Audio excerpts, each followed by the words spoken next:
Merci mon Dieu pour cette rencontre internationale à laquelle nous allons tous participer sur comment simplifier notre vie.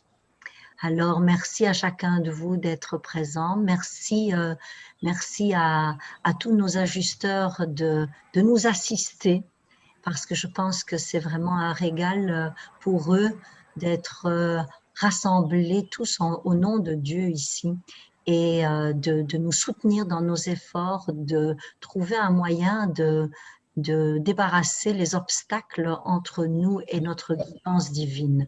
Alors merci mon Dieu pour cette belle, ce beau mai dans lequel nous allons tous eh bien, sortir avec de nouvelles pistes pour nous délester de ce qui n'est pas essentiel, donc ce qui ne nous amène pas au ciel essentiel avec un C et pas avec un T.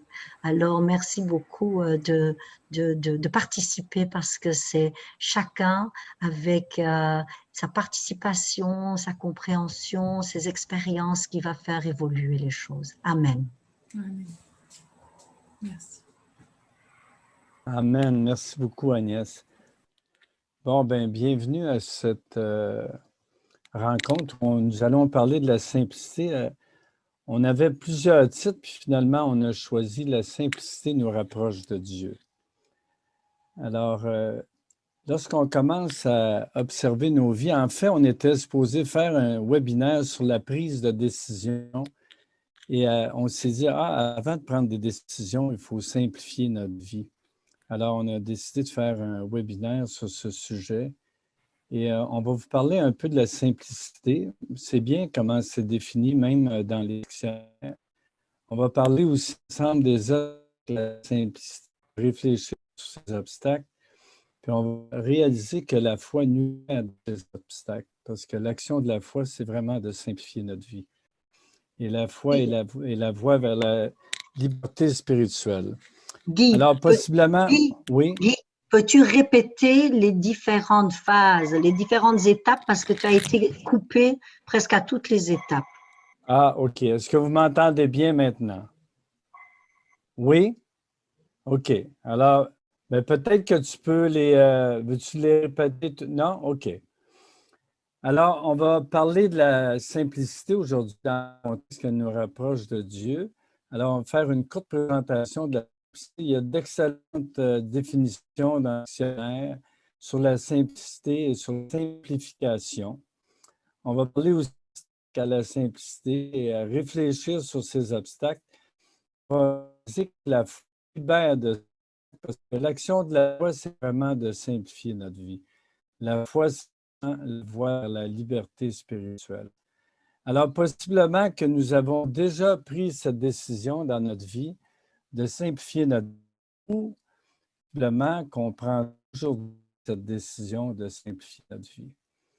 Alors, pour certaines personnes, la simplicité peut avoir une connotation négative. Alors, tout à l'heure, en blaguant, j'ai parlé d'une expression québécoise où on dit « tu fais simple » et ce n'est pas quelque chose de très positif.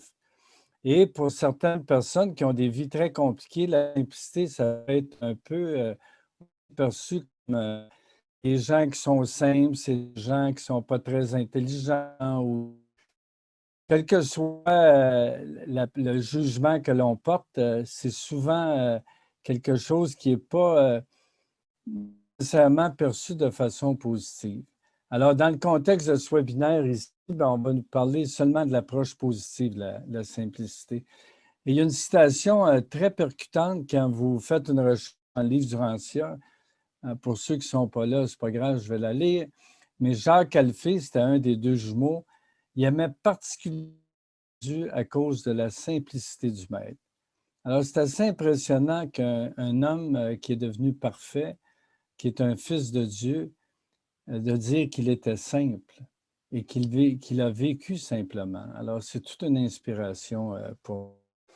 Alors, peut-être, Agnès, tu pourrais commencer à regarder les définitions par rapport à simplifier dans un premier temps. Alors, simplifier, parce que c'est clair que quand nous utilisons des termes, il est important de se mettre d'accord sur ce que représente ce terme.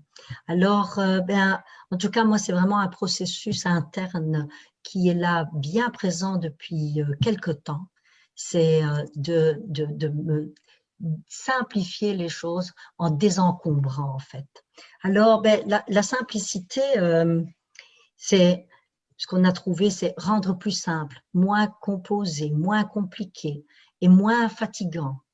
Alors, c'est de supprimer dans nos vies ce qui n'est pas essentiel, ce qui nous alourdit, de rendre moins complexe, de réduire à l'essentiel, de se débarrasser d'éléments non indispensables, de faciliter nos actions. Alors, le contraire de simplifier, c'est compliquer, complexifier. C'est important aussi de ramener, quand on parle de simplification, c'est de ramener à l'unité la plus petite, la moins complexe, la plus simple. Et quand nous observons, eh bien, combien nous sommes embourbés dans des choses qui ont l'air complexes. Moi, quand quelqu'un vient vers moi et où je suis dans une situation où je sens que je ne sais pas par où le prendre, tellement c'est compliqué, mais là, je me dis, tiens, il y a certainement moyen de faire plus facilement les choses, et certainement avec Dieu. C'est quand je vois la complexité, c'est clair que pour tous ceux qui lisent le livre ici, le livre, il n'est pas évident, hein, il est de l'ordre du doctoral, hein, et je me dis, mais combien de fois j'ai pas prié Dieu en disant, mais mon Dieu, tu dois être plus simple que ça dans mon existence, là où je suis maintenant. Donc vraiment, cette recherche de simplifier les choses, cette recherche de moi à mon bout, de quoi puis-je me débarrasser pour laisser rentrer Dieu? Parce que Dieu, il est là, il attend, il veut m'aimer. Mais moi, avec mes idées, là, mes idées compliquées, je suis un obstacle finalement à cette facilité. Alors, simplifier pour faciliter, simplifier, c'est une action dynamique, positive et progressive. Parce que nous y allons petit à petit, on fait le nettoyage. J'aime bien l'expression du nettoyage de printemps, ce moment où on se débarrasse là on fait le grand nettoyage, on fait le vide, et combien nous nous sentons bien libérés quand on se débarrasse de choses qui prennent de la place dans nos maisons, qui prennent de la place dans nos pensées, etc. D'ailleurs, je vais vous parler de ce que j'aime le plus faire, presque, c'est d'aller à la déchetterie. J'en suis témoin. Voilà, quand je vais à la déchetterie, là, que je fais le tour de la maison et que je dis qu'est-ce que je peux donner ou qu'est-ce que je peux me débarrasser à la déchetterie, c'est le plus grand bonheur de voir ma voiture remplie et puis d'aller et puis de revenir la voiture vide. Il y a comme une sensation de bien-être suite à ça, et je vois qu'il y en a qui hochent la tête. À mon avis, je ne suis pas la seule à apprécier aller à la déchetterie, mettre à la poubelle, voilà, aller jusqu'au bout des choses, mais après les laisser partir. Alors, le bien-être, c'est comme si on me retire des épaules là, quelque chose de très lourd, et donc je me dis, mais qu'est-ce que je peux aussi laisser aller pour être plus libre, plus ouverte, plus réceptive, à ce Dieu qui m'habite et qui va pouvoir faire son travail en moi de transformation. Alors voilà un petit peu le mouvement, en tout cas, que nous allons probablement développer, et je vais relaisser la parole à Guy. Oui, si vous cherchez dans les dictionnaires ou dans toutes sources d'informations sur l'Internet, il y a d'autres définitions, mais elles tournent pas mal toujours autour du même élément, c'est de rendre simple. On simplifie une question en écartant toutes les conditions inutiles. On simplifie un problème en le réduisant à un autre moins compliqué, en faisant dépendre sa solution d'une seule recherche. Ce qui est bien intéressant aussi, on parle de se simplifier, c'est-à-dire de personnaliser cet élément-là de simplification, c'est-à-dire de devenir plus simple soi. C'est bien de libérer la maison, d'amener des trucs à la déchetterie, mais nous, est-ce qu'on est capable de se simplifier nous-mêmes? Alors, il y a quelques citations intéressantes. Je ne sais pas si ça coupe. Est-ce que ça coupe ou vous m'entendez? C'est bon? OK. Alors, il y a une citation, quelqu'un qui dit « Je simplifie, mais il faut toujours simplifier les choses pour mieux les comprendre. » Il y en a une autre qui dit « L'homme devrait mettre autant d'ardeur à simplifier sa vie qu'il en a mis à la compliquer. » Une vie simple passe par de petites habitudes qui visent à simplifier l'existence plutôt qu'à la remplir. Nous employons des mots qui ne servent à rien et qui sont très gênants et dangereux. Je te jure que l'on s'en passerait très bien et que cela simplifierait beaucoup les choses.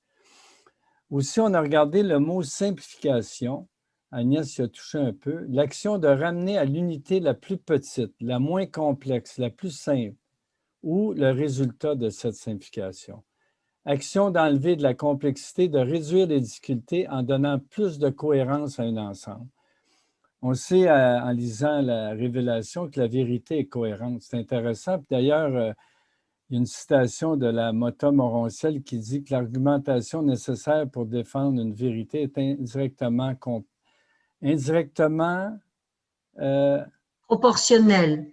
indirectement proportionnelle à la vérité contenue dans l'argumentation. Oui, merci. Inversement proportionnel. Inversement. Merci. Merci, François. Aussi, dans la simplification, on parle d'une action pour ne prendre en compte que les éléments essentiels. Alors, le synonyme de simplification, c'est réduction.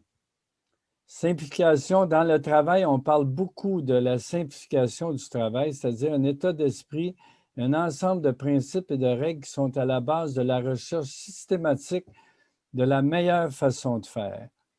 C'est intéressant de penser que pour certaines personnes, simplifier, ça semble... On aime compliquer les choses, mais que la simplicité, comme on dit, a bien meilleur goût.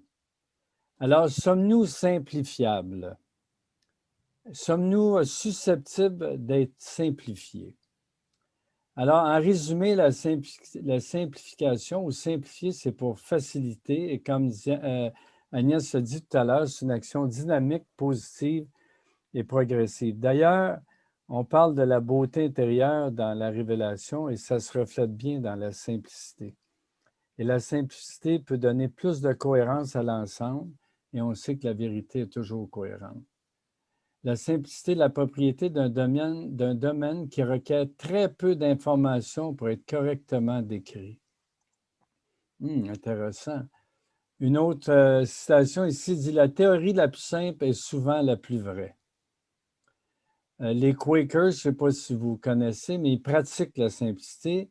Et pour eux, la simplicité, c'est la simplification de la vie d'un individu dans le but de se concentrer sur les choses les plus importantes et éviter ou abandonner les choses les moins importantes. Et d'ailleurs, le messager solitaire réenchérit sur ce point en disant « Je suis forcé de constater que beaucoup d'entre vous dépensent tellement de temps et d'efforts mentaux pour les choses insignifiantes de la vie, alors que vous négligez à peu près entièrement les réalités plus essentielles qui ont une importance éternelle, précisément ces accomplissements qui concernent l'établissement d'un accord de travail plus harmonieux entre vous et l'ajusteur. Le grand but de l'existence humaine consiste à se mettre au diapason de la divinité de l'ajusteur intérieur.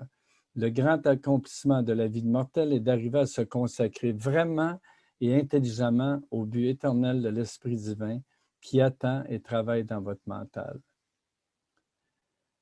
Alors voilà, et, on a un ami québécois qui s'appelle André Harvey qui a fait un petit jeu qui s'appelle le jeu des qualités. Alors, il y a 52 qualités.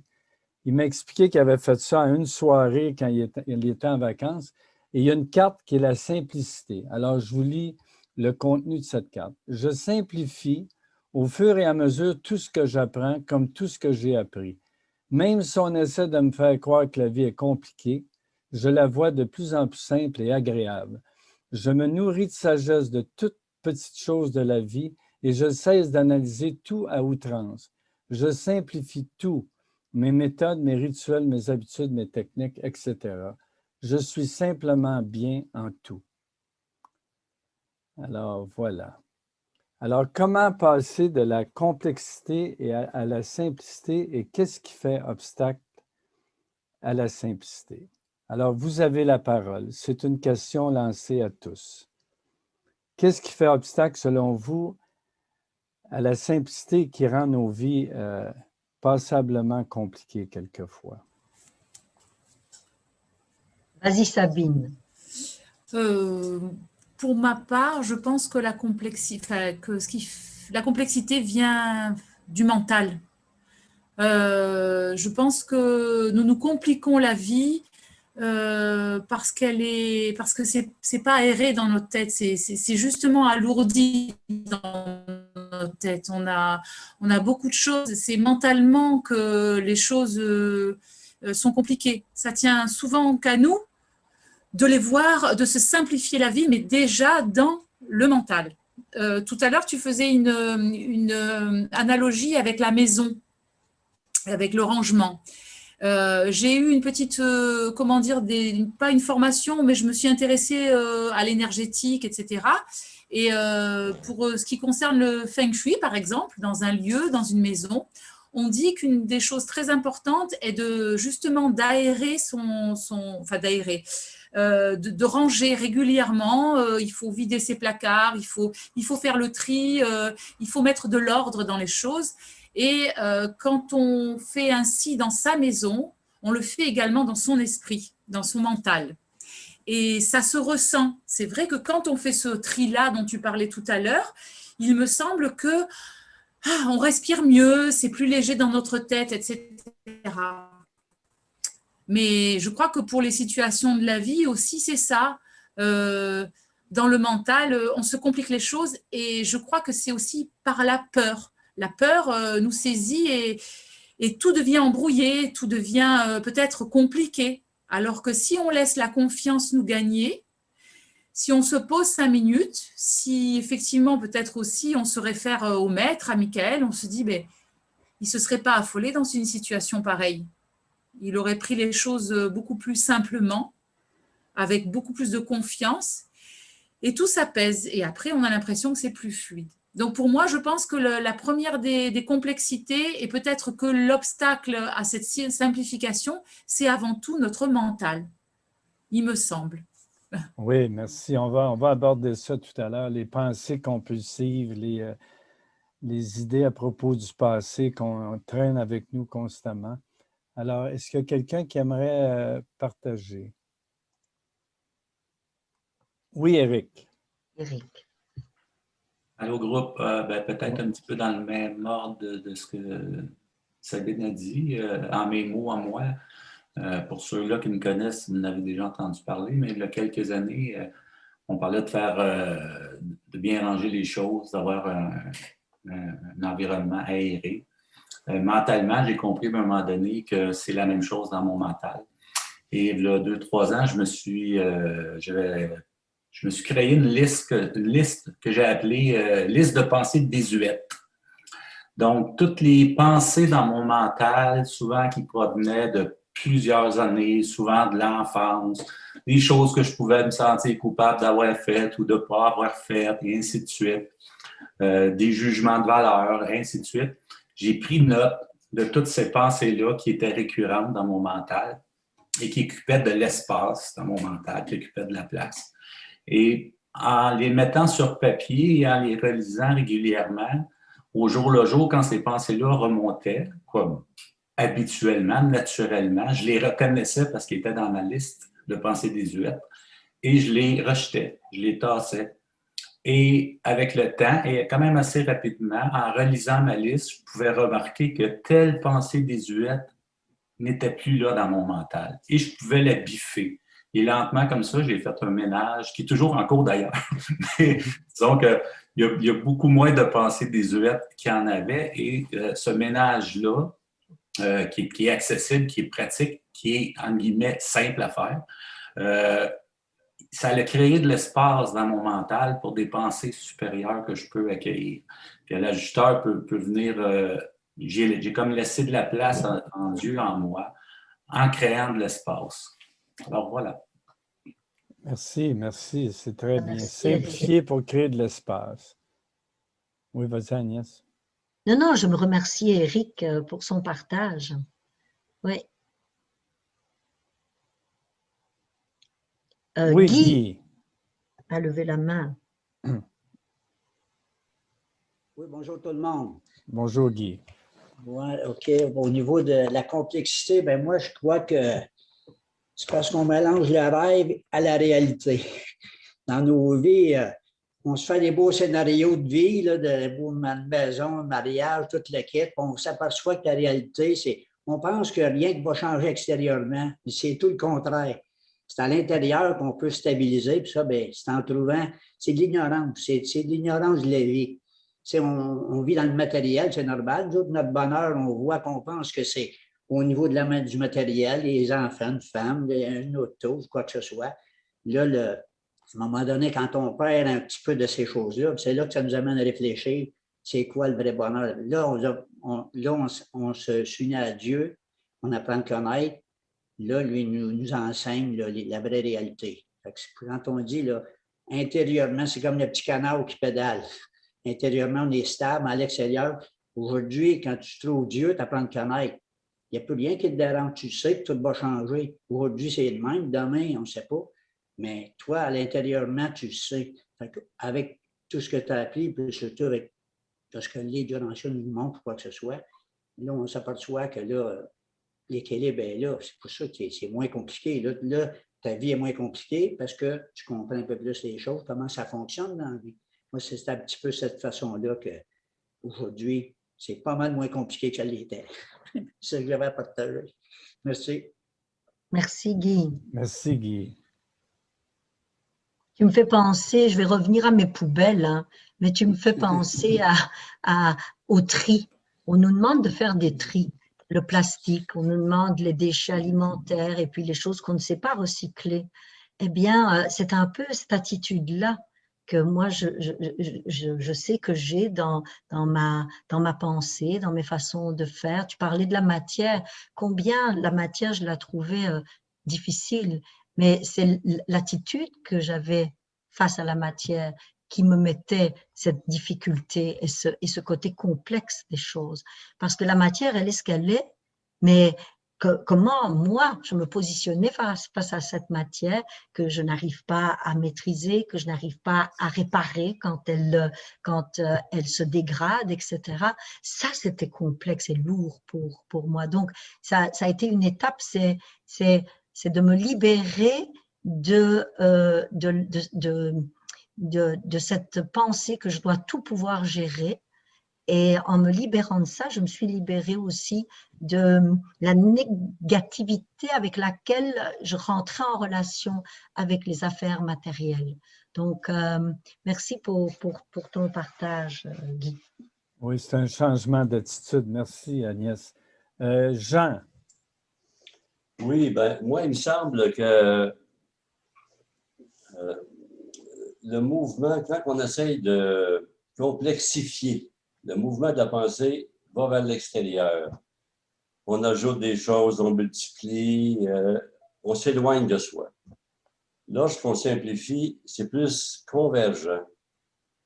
On essaye de revenir vers soi pour garder que l'essentiel. Comme c'est plus facile de diverger que converger, on est porté à complexifier plutôt que simplifier. Ça demande plus d'énergie, de courage de converger vers soi pour identifier ce qui est essentiel et avoir le courage ou l'audace de se débarrasser de ce qui n'est pas vraiment nécessaire. Alors, dans ce que tu m'expliquais tantôt, il y a des tactiques de gestion, d'analyse qui parlent de convergence-divergence. Et c'est ça le mouvement vers l'extérieur, vers l'intérieur, vers soi. Et c'est le mouvement que je voyais dans l'explication de la simplification tantôt. Merci, Jean. Excellent. Merci, Jean. Oui. Merci beaucoup. Mhm, Viro, est-ce que tu as levé la main? Ah, OK. mhm. Oui, Samuel. Directement de l'île de la Réunion. Ah oui, alors moi, à chaque fois que je prends la parole, une fois que je parle, je m'arrête plus, mais pour la prendre, j'ai le trac comme si... j'espère que vous allez bien. Oui, on va bien. Et la discussion, ça me faisait penser, il n'y a pas longtemps, on a rencontré les parents d'une amie à notre fille, qui est à l'université, et je les ai trouvés tellement sympathiques, je dis à Adélaïde, il faudra qu'on les invite à manger à la maison. Mais Adélaïde, elle m'a dit tout de suite, ouh là là, c'est vrai que c'est des gens bon, qui sont d'une classe sociale assez élevée, ils ont une belle BMW par rapport à nous. Bon, Adélaïde, elle me dit, il faudrait peut-être acheter des jolis verres, des serviettes, des ceci, des cela. Et en plus, elle me dit, on est dans la période du mois où on est un petit peu fauché. Il y a que des pâtes à la maison. Il y a plus de jus dans le frigo. C'est réellement comme ça qu'elle m'a dit les choses. Et puis c'est vrai, j'ai dit, ouais, bon, on va attendre la fin du mois qu'on ait la paye. Et puis tout d'un coup, je dis à Adélaïde, c'est vrai que moi, j'ai été berger, on mangeait autour d'un feu, on se contentait de rien, tout le monde était content. Je dis, on les invite quand même. Et on les a invités. Quand ils sont arrivés à la maison, on a été simplement honnête. On a dit, voilà, nous, c'était un peu la fin du mois. On a fait avec ce qu'il y avait. On a fait des macaronis à la sauce tomate. Il y avait un peu de fromage râpé. Adélaïde a percé quelques citrons pour faire une citronnade avec du sucre et tout. Et vous voyez, c'était tellement simple, il y avait tellement rien. Et on a passé un moment magnifique, extraordinaire. Et ces gens-là, ils nous ont remerciés quand ils sont partis parce qu'ils nous ont dit comme de quoi, avec rien, on peut passer un bon moment. Et je pense que ça peut être aussi un exemple il faut savoir être simple, arrêter de se prendre la tête, de se compliquer la vie quelquefois. On est pris dans des schémas, il y a peut-être un peu de l'orgueil là-dedans et la simplicité, c'est vraiment ce qui nous fait le plus du bien quelque part.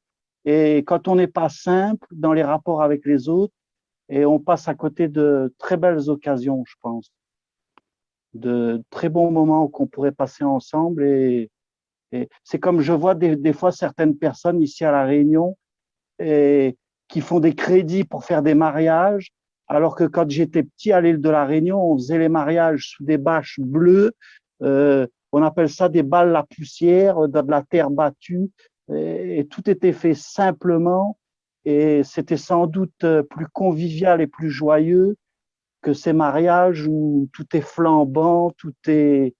Et le pire, c'est que les gens, ils font des crédits de 4-5 ans. Hein, Donc, pourquoi se compliquer la vie euh, Pourquoi faire compliqué quand on peut faire simple, je veux dire. Oui, oui, c'est ça.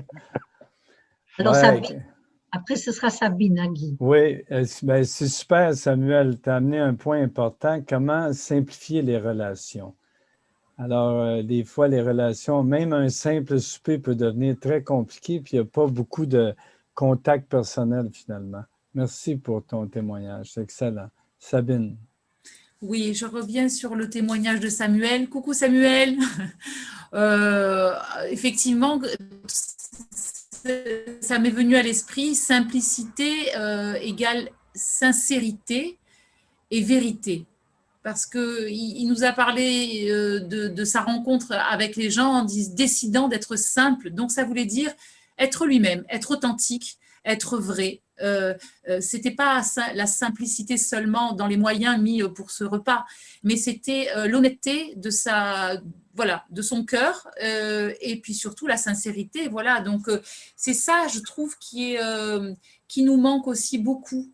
On est devenu, enfin, l'humanité a donné beaucoup d'importance à l'apparence, à l'image. Avec la matière, hein, cette matière qui est omniprésente dans nos vies, ce problème, cet argent en permanence. Avant, c'est vrai que nos anciens, nos parents, grands-parents, etc., vivaient plus simplement. Et j'ai eu dire par une dame qui était très âgée, qui disait « Avant, on était plus heureux ». Et cette simplicité-là de cœur, mais aussi de la matière, c'est vrai qu'elle nous manque aujourd'hui, quoi. Donc, je pense qu'il faudrait retrouver de la simplicité de l'authenticité dans nos cœurs et puis oser voilà, être vrai. Moi, quand j'entends quelqu'un qui est simple, il est vrai aussi. J'ai l'impression, quoi. Il est simple, il est lui-même, il est authentique, il ne fait pas des chichis, il ne prend pas une façon de parler, une tournure qui n'est pas la sienne, de peur, en fait, de ne pas correspondre à l'image qu'il faut renvoyer. Enfin, vous voyez, c'est encore tout… Voilà, c'est un peu l'idée qui me venait en écoutant Samuel, simplicité, voilà, authenticité, vérité. Merci Sabine. Super, Merci. très, très bien. Merci. Tu mets le doigt sur quelque chose, je vais rebondir là-dessus, là, parce que après quoi courons-nous?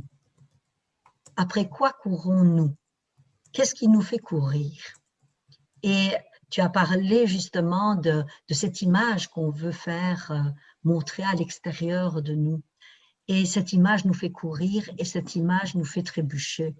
Parce que c'est de l'identification à ce que la société a décidé qu'étaient les règles pour pouvoir vivre dans cette vie.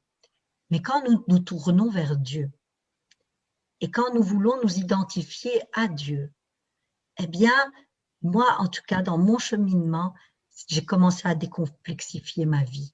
Parce que pour Dieu, Dieu qui est à l'origine de mon être, Dieu qui est à l'objectif de mon être et qui va être la destinée de ma vie, parce que c'est ça que je veux faire, eh bien, au plus je m'identifie à cette fille de Dieu que je veux toucher, être, et dire, mais Dieu c'est quoi? Dieu c'est qui? Mais Dieu c'est des valeurs. Dieu c'est la beauté, la vérité, la bonté. Dieu, il n'est pas complexe. Mais moi qui m'identifie à la matière, qui m'identifie à vouloir être aimé par les autres, à vouloir avoir ma place dans la société, Dieu m'a déjà tout donné, la place dans la société, la reconnaissance dont j'ai besoin, mais je ne me tourne pas au bon endroit. Je ne me tourne pas vers lui, je me tourne vers les autres. Et quand je me tourne vers les autres, tout devient compliqué parce que je ne corresponds pas à ce que Claudette voudrait de moi ou à ce que Robert voudrait de moi. Et quand ça correspond à Claudette, ça ne correspond pas à Robert. Alors voilà, je suis partie dans « mais comment je vais faire ?» etc. Donc, la direction que je donne à ma vie va déterminer si ma vie va être simple ou compliquée. Alors, ça ne retire en rien que quand nous vivons Dieu, et nous passons bien sûr par des situations, on dit qu'il faut prévenir les gens, que ça va être complexe et que ça va être pas conflictuel. Ben oui, parce qu'il y a cette part de moi qui a toujours été habituée à me définir à partir des autres, et puis il y a cette part de moi qui cherche à m'identifier à Dieu. Alors, c'est deux référentiels qui sont complètement différents. Alors, ces deux référentiels, ben, ça complexifie à l'intérieur, mais en même temps, quand il y a une tension intérieure, moi, la tension, c'est entre mon référentiel avec lequel j'ai vécu beaucoup d'années et cette âme qui me tire toujours pour aller plus loin, qui, elle, m'offre la simplicité. Mon âme ne cherche pas à avoir raison, mon âme, elle cherche à être en paix. Alors, quand je suis dans l'argumentation, je perds de l'énergie à argumenter, à chercher, à avoir raison, etc. Alors que l'âme, elle se réjouit de la paix. Donc, mais tout dépendra de l'orientation que je vais donner à ma vie. Et d'ailleurs, on va aborder, eh bien, 3 points de la foi qui montre bien que le travail, quand on se tourne vers Dieu, eh bien, on entame ce côté de décomplexifier eh bien, notre C'est un mot simple, ça? Ouais, décomplexifier. Et alors, il y a un autre truc que j'ai envie de partager avec vous. Quand je réfléchissais à la simplicité, à la simplification, d'emblée, je vous dis, les mathématiques et moi, ça n'a jamais marché. Et pourtant, eh bien, quand je parle de Dieu, souvent, je fais référence à des choses comme ça. Et vous avez tous fait des fractions. Et, eh bien, me venait le dénominateur commun. Alors, quand quand je suis dans, on parlait des relations et du côté complexe parfois des relations, mais quand nous avons un dénominateur commun, qui est Dieu, la relation devient simple. Parce que nous sommes dans une relation où si tous les deux, nous mettons Dieu au premier plan, alors la relation devient simple. Parce que nous cherchons tous les deux à devenir plus que ce que nous sommes, plus comme Dieu est dans sa nature, beauté, vérité, bonté et amour. Alors, ça devient beaucoup plus simple. Donc, voilà un peu ce que je voulais partager. Merci, Agnès. Est-ce que quelqu'un... Salut, Claude. À bientôt, à lundi. Est-ce que quelqu'un aimerait... Lynn, est-ce que tu as levé ta main? En fait, j'envoyais des babayes à Claude, mais étant donné que tu m'as interpellé, Ça avait l'air, je n'étais pas trop sûr. Oui. j'envoyais ça. Écoute, c'est assez intéressant parce que il y a plusieurs années, il y avait un éducateur spirituel qui venait ici chaque année, Moussa Ndiaye du Sénégal. Et puis, un jour après souper, j'étais assise face à lui. Puis là, je lui dis, mais coudonc, Moussa, les gens sont donc bien compliqués. Une réponse n'est jamais suffisante. Il faut toujours qu'il en rajoute une question à la réponse. C'est quoi l'affaire? Puis là, il a réfléchi puis il m'a dit, ah, Lynn, tu as une pensée simple.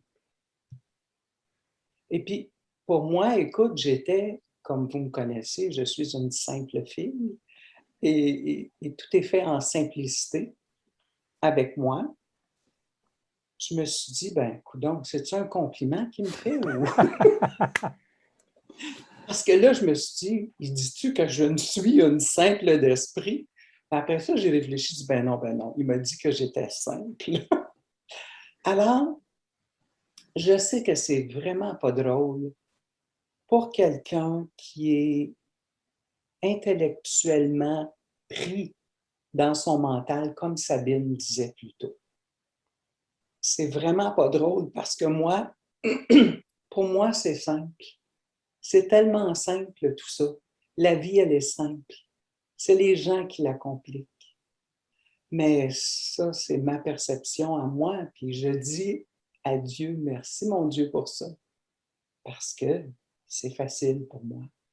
C'est pas compliqué. J'aime les gens. Puis écoute, Samuel, j'ai tellement apprécié ton histoire de partager cette simplicité-là.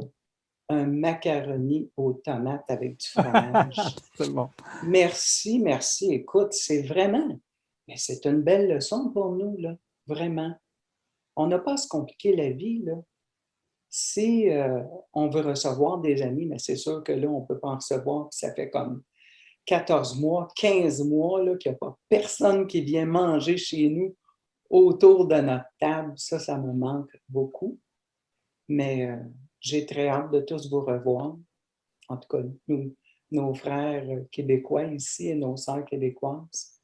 Et puis, ben, qui sait, peut-être Odile ou Sabine ou Jean viendra au Viro à un moment donné. Ça serait super intéressant de vous recevoir chez nous, en toute simplicité. Oui, merci. Merci. Ben, c'est un bel exemple quand tu dis que quand on se fait traiter de simple, on peut vraiment percevoir ça comme une insulte pratiquement, mais c'est loin d'être une insulte. Ma maman qui a vécu 92 ans pratiquement me dit, tu sais Guy, les gens heureux sont simples. C'était bon, hein, comme perle de sagesse. À toi, François. Le micro, bon, c'est très intéressant comme sujet. Puis, mais c'est quand même curieux, cette association-là de la simplicité avec quelque chose de péjoratif, parce que dans les faits, simplicité, ça va avec maîtrise. Plus tu simplifies un processus, plus tu en acquiers la maîtrise. Donc, c'est loin d'être péjoratif. Puis, un exemple de ça bien concret, c'est le petit enfant qui apprend à marcher. Au début, tout son cerveau est monopolisé à ne pas tomber, puis à faire attention. Puis, à un moment donné, il va se créer des automatismes. Fait qu'en créant des automatismes, il libère son cerveau pour qu'il peut pour finir par juste penser à où je m'en vais, puis le reste, ça se fait automatique. Donc, pour maîtriser la marche, il a fallu simplifier le processus. Maintenant, un musicien, plus il maîtrise son art, plus il est capable d'exprimer ses émotions à travers son instrument de musique, parce qu'il a créé des automatismes qui font qu'il n'est pas obligé de tout penser à tout. Il laisse les automatismes se faire, puis il va exprimer son art. Donc, simplification va avec maîtrise. Maintenant, comment on peut appliquer ça au niveau mental? Parce que c'est vrai que ce n'est pas au niveau spirituel que c'est compliqué, c'est au niveau mental, c'est entre les deux. Ben, c'est d'abord au niveau matériel, puis au niveau mental aussi. Ben, c'est parce que, tu sais, la question, qu'est-ce qui fait courir les gens? Bien, souvent, on va dire, quand on s'aperçoit que ce qui fait courir quelqu'un, c'est les peurs. Tu sais, peur de ne pas être reconnu, peur de la mort, peur de la maladie, peur de souffrir, peur de manquer de quelque chose, peur d'être jugé. C'est la peur.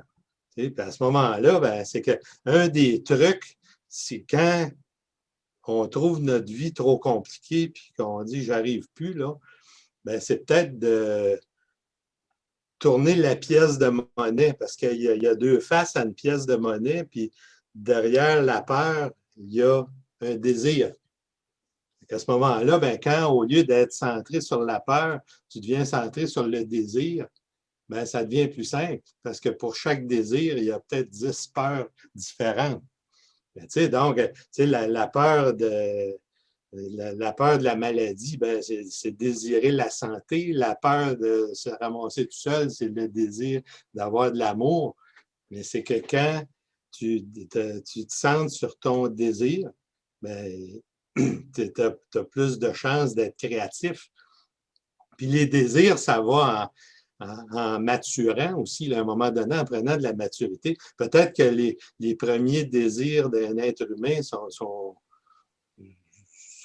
plus triviaux, on pourrait dire, ou plus, tu sais, que ça n'a pas tellement d'envergure, mais au moins, c'est des désirs, puis ça engendre des processus. Mais quand, à un moment donné, on s'approche des désirs de l'âme, que ultimement, c'est de vouloir connaître Dieu et lui ressembler, à ce moment-là, c'est que tantôt, on parlait de convergence et de divergence. Le désir a un effet convergent vers un but, puis donc ça devient simple.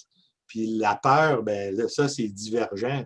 Tu n'as jamais assez de peur, tu vas en avoir toujours de plus en plus. Ça finit par être la peur d'avoir peur, puis ça va dans l'autre sens. Tu sais. Donc, c'est de se centrer sur les désirs, puis que les désirs deviennent de plus en plus des désirs de l'âme. Je pense que ça simplifie la vie des gens. Il va toujours rester une certaine complexité dans notre vie matérielle, mais quand, tu sais, c'est au lieu de se demander de quoi je peux me débarrasser, ben, tu te demandes de quoi j'ai besoin. Peut-être que tu dis, dans le fond, je n'ai pas besoin de tout ça. Alors, voilà. Oui, c'est Merci. bien. Merci, François. Remplacer une vieille habitude par quelque chose de beaucoup mieux, de beaucoup plus porteur, qui nous amène justement dans cette simplicité, cette maîtrise de soi, cette appréciation de la vie et surtout d'avoir un but éternel. Quand on n'a pas de but éternel, la vie peut être très compliquée, effectivement. Est-ce qu'il y en a Il y a d'autres? Marie m'a envoyé un message parce qu'elle OK. n'arrive pas à lever la main. Donc, Marie, vas-y, c'est à toi. Oui, bonsoir à tous. Alors moi, j'aimerais bien partager le sujet d'aujourd'hui où ça me parle comme avec vous tous. Donc, disons que moi, pour moi, la simplicité, je dirais, c'est un état d'esprit ou bien une culture. C'est quelque chose qu'on peut l'acquérir dans certains domaines où c'est un état d'esprit. Par exemple, pour moi, je dirais, quand on observe un peu les peintres, certains peintres comme Picasso, disons, et qu'on voit ses œuvres, il faut vraiment avoir un certain état d'esprit ou une certaine vision pour arriver à comprendre qu'est-ce qu'il veut nous dire, alors que tout ça était dans sa tête. Et lorsqu'on voit peut-être un autre peintre qui fait juste un petit paysage, on voit des arbres, on voit des forêts et tout, on arrive à comprendre ce qu'il veut dire. Donc moi, ça me fait penser un peu quand on fait un peu du tourisme ici en Afrique et qu'on s'égare un peu dans les villages, on s'arrête juste pour un petit renseignement pour savoir où est-ce qu'on peut aller à gauche, c'est où, machin truc, ou on veut juste faire un petit coucou. Eh bien, figurez-vous, ces gens-là, ils vont derrière leur champ, ils cueillent tout ce qu'ils ont dans le champ, ils vous font une mixture de sauce avec le poulet qu'ils ont, peut-être qu'ils n'ont même pas mangé, qui est là depuis. Mais cet esprit de partage, de simplicité, moi je dirais, c'est comme un élan de cœur où c'est, voilà, pour moi, ça me fait penser un peu à ça. La simplicité, c'est un état d'esprit où, voilà, quelque chose comme ça que j'avais envie de partager avec vous. Merci. Merci, Ouais, Marie. très bien. Alors, oui, j'ai Une envie belle de... façon de passer de la complexité à la simplicité, c'est l'oubli de soi. J'ai De se parlé bien. libérer de l'importance de soi et dans le don aux autres. Parlez bien, Jean. Pardon? Ah, parle à quelqu'un, OK. Ouais. Oh, Par rapport à ce que justement Marie a mis en évidence, ben, dans le livre au niveau des béatitudes, le premier point, c'est heureux les pauvres en esprit, les humbles. Et je vais juste lire ce petit passage. Pour un enfant, le bonheur est la satisfaction d'un désir de plaisir immédiat. L'adulte est disposé à semer des graines de renoncement pour récolter des moissons ultérieures de bonheur accru. À l'époque de Jésus et depuis lors, le bonheur a été bien trop souvent associé à l'idée de posséder de la fortune. Dans l'histoire du pharisien et du publicain qui priaient dans le temple, l'un se sentait riche en esprit, égoïste, l'autre se sentait pauvre en esprit, humble. L'un se suffisait à lui-même, l'autre était enseignable et cherchait la vérité. Les pauvres en esprit recherchent des buts de richesse spirituelle. Ils recherchent Dieu. De tels chercheurs de vérité n'ont pas besoin d'attendre leur récompense dans un lointain futur. Ils sont récompensés dès maintenant. Ils trouvent le royaume des cieux dans leur propre cœur et font l'expérience de ce bonheur dès maintenant. Qu'est-ce que ce petit bout-là de texte sur les béatitudes, là, le premier point, par rapport à ce sujet sur la simplicité, notre quête de simplicité, qu'est-ce que ça évoque en vous?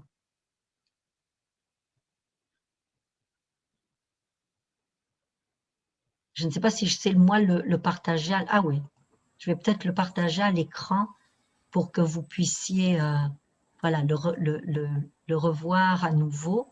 Et je vous invite à... Tu peux grossir le texte un peu, Agnès. Oui, mais attends. Je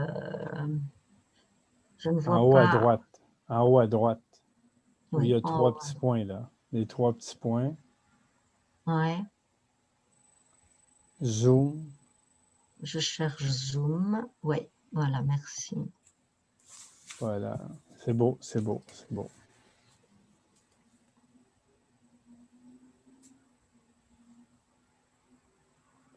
Je pense que Sabine était prête Oui. à partager. Vas-y, Sabine. Oui, effectivement, c'est ce qui me vient à l'esprit tout de suite, c'est le mot enfant. parce que la simplicité de l'enfance, en fait, la simplicité d'un enfant dans sa façon de penser, d'être, c'est un modèle aussi pour notre sujet là. C'est-à-dire que j'ai pensé à ça en voyant ma fille qui n'a pas encore 11 ans et je me disais, mon Dieu, que c'est beau, c'est une grâce. C'est de l'insouciance, c'est de la simplicité, mais finalement reposante. C'est une simplicité, elle n'est pas encore polluée, si vous voulez, dans sa tête. Et je regardais en même temps que je vous écoutais sur le moteur de recherche Urantia Explorer. Quand on tape le mot simplicité, il y a 11 passages. Et on parle à un moment effectivement de la simplicité du petit enfant. En fait, alors attendez, je vais essayer de la retrouver. Qui a confiance en ses parents célestes. Oui, voilà. C'est des multitudes, oui. C'était pour... J'ai perdu le passage, mais effectivement, il disait... On vous demande la simplicité, mais comme la simplicité de l'enfant qui est confiant envers ses parents célestes et sans trop se poser de questions aussi, hein, peut-être. Hein.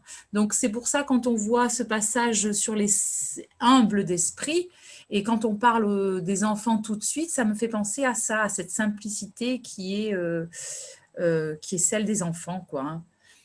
Hein. Je retrouverai le passage dès que je retombe dessus. Si vous voulez peut-être continuer Merci, dans l'échange. Merci à vous. Merci, Sabine.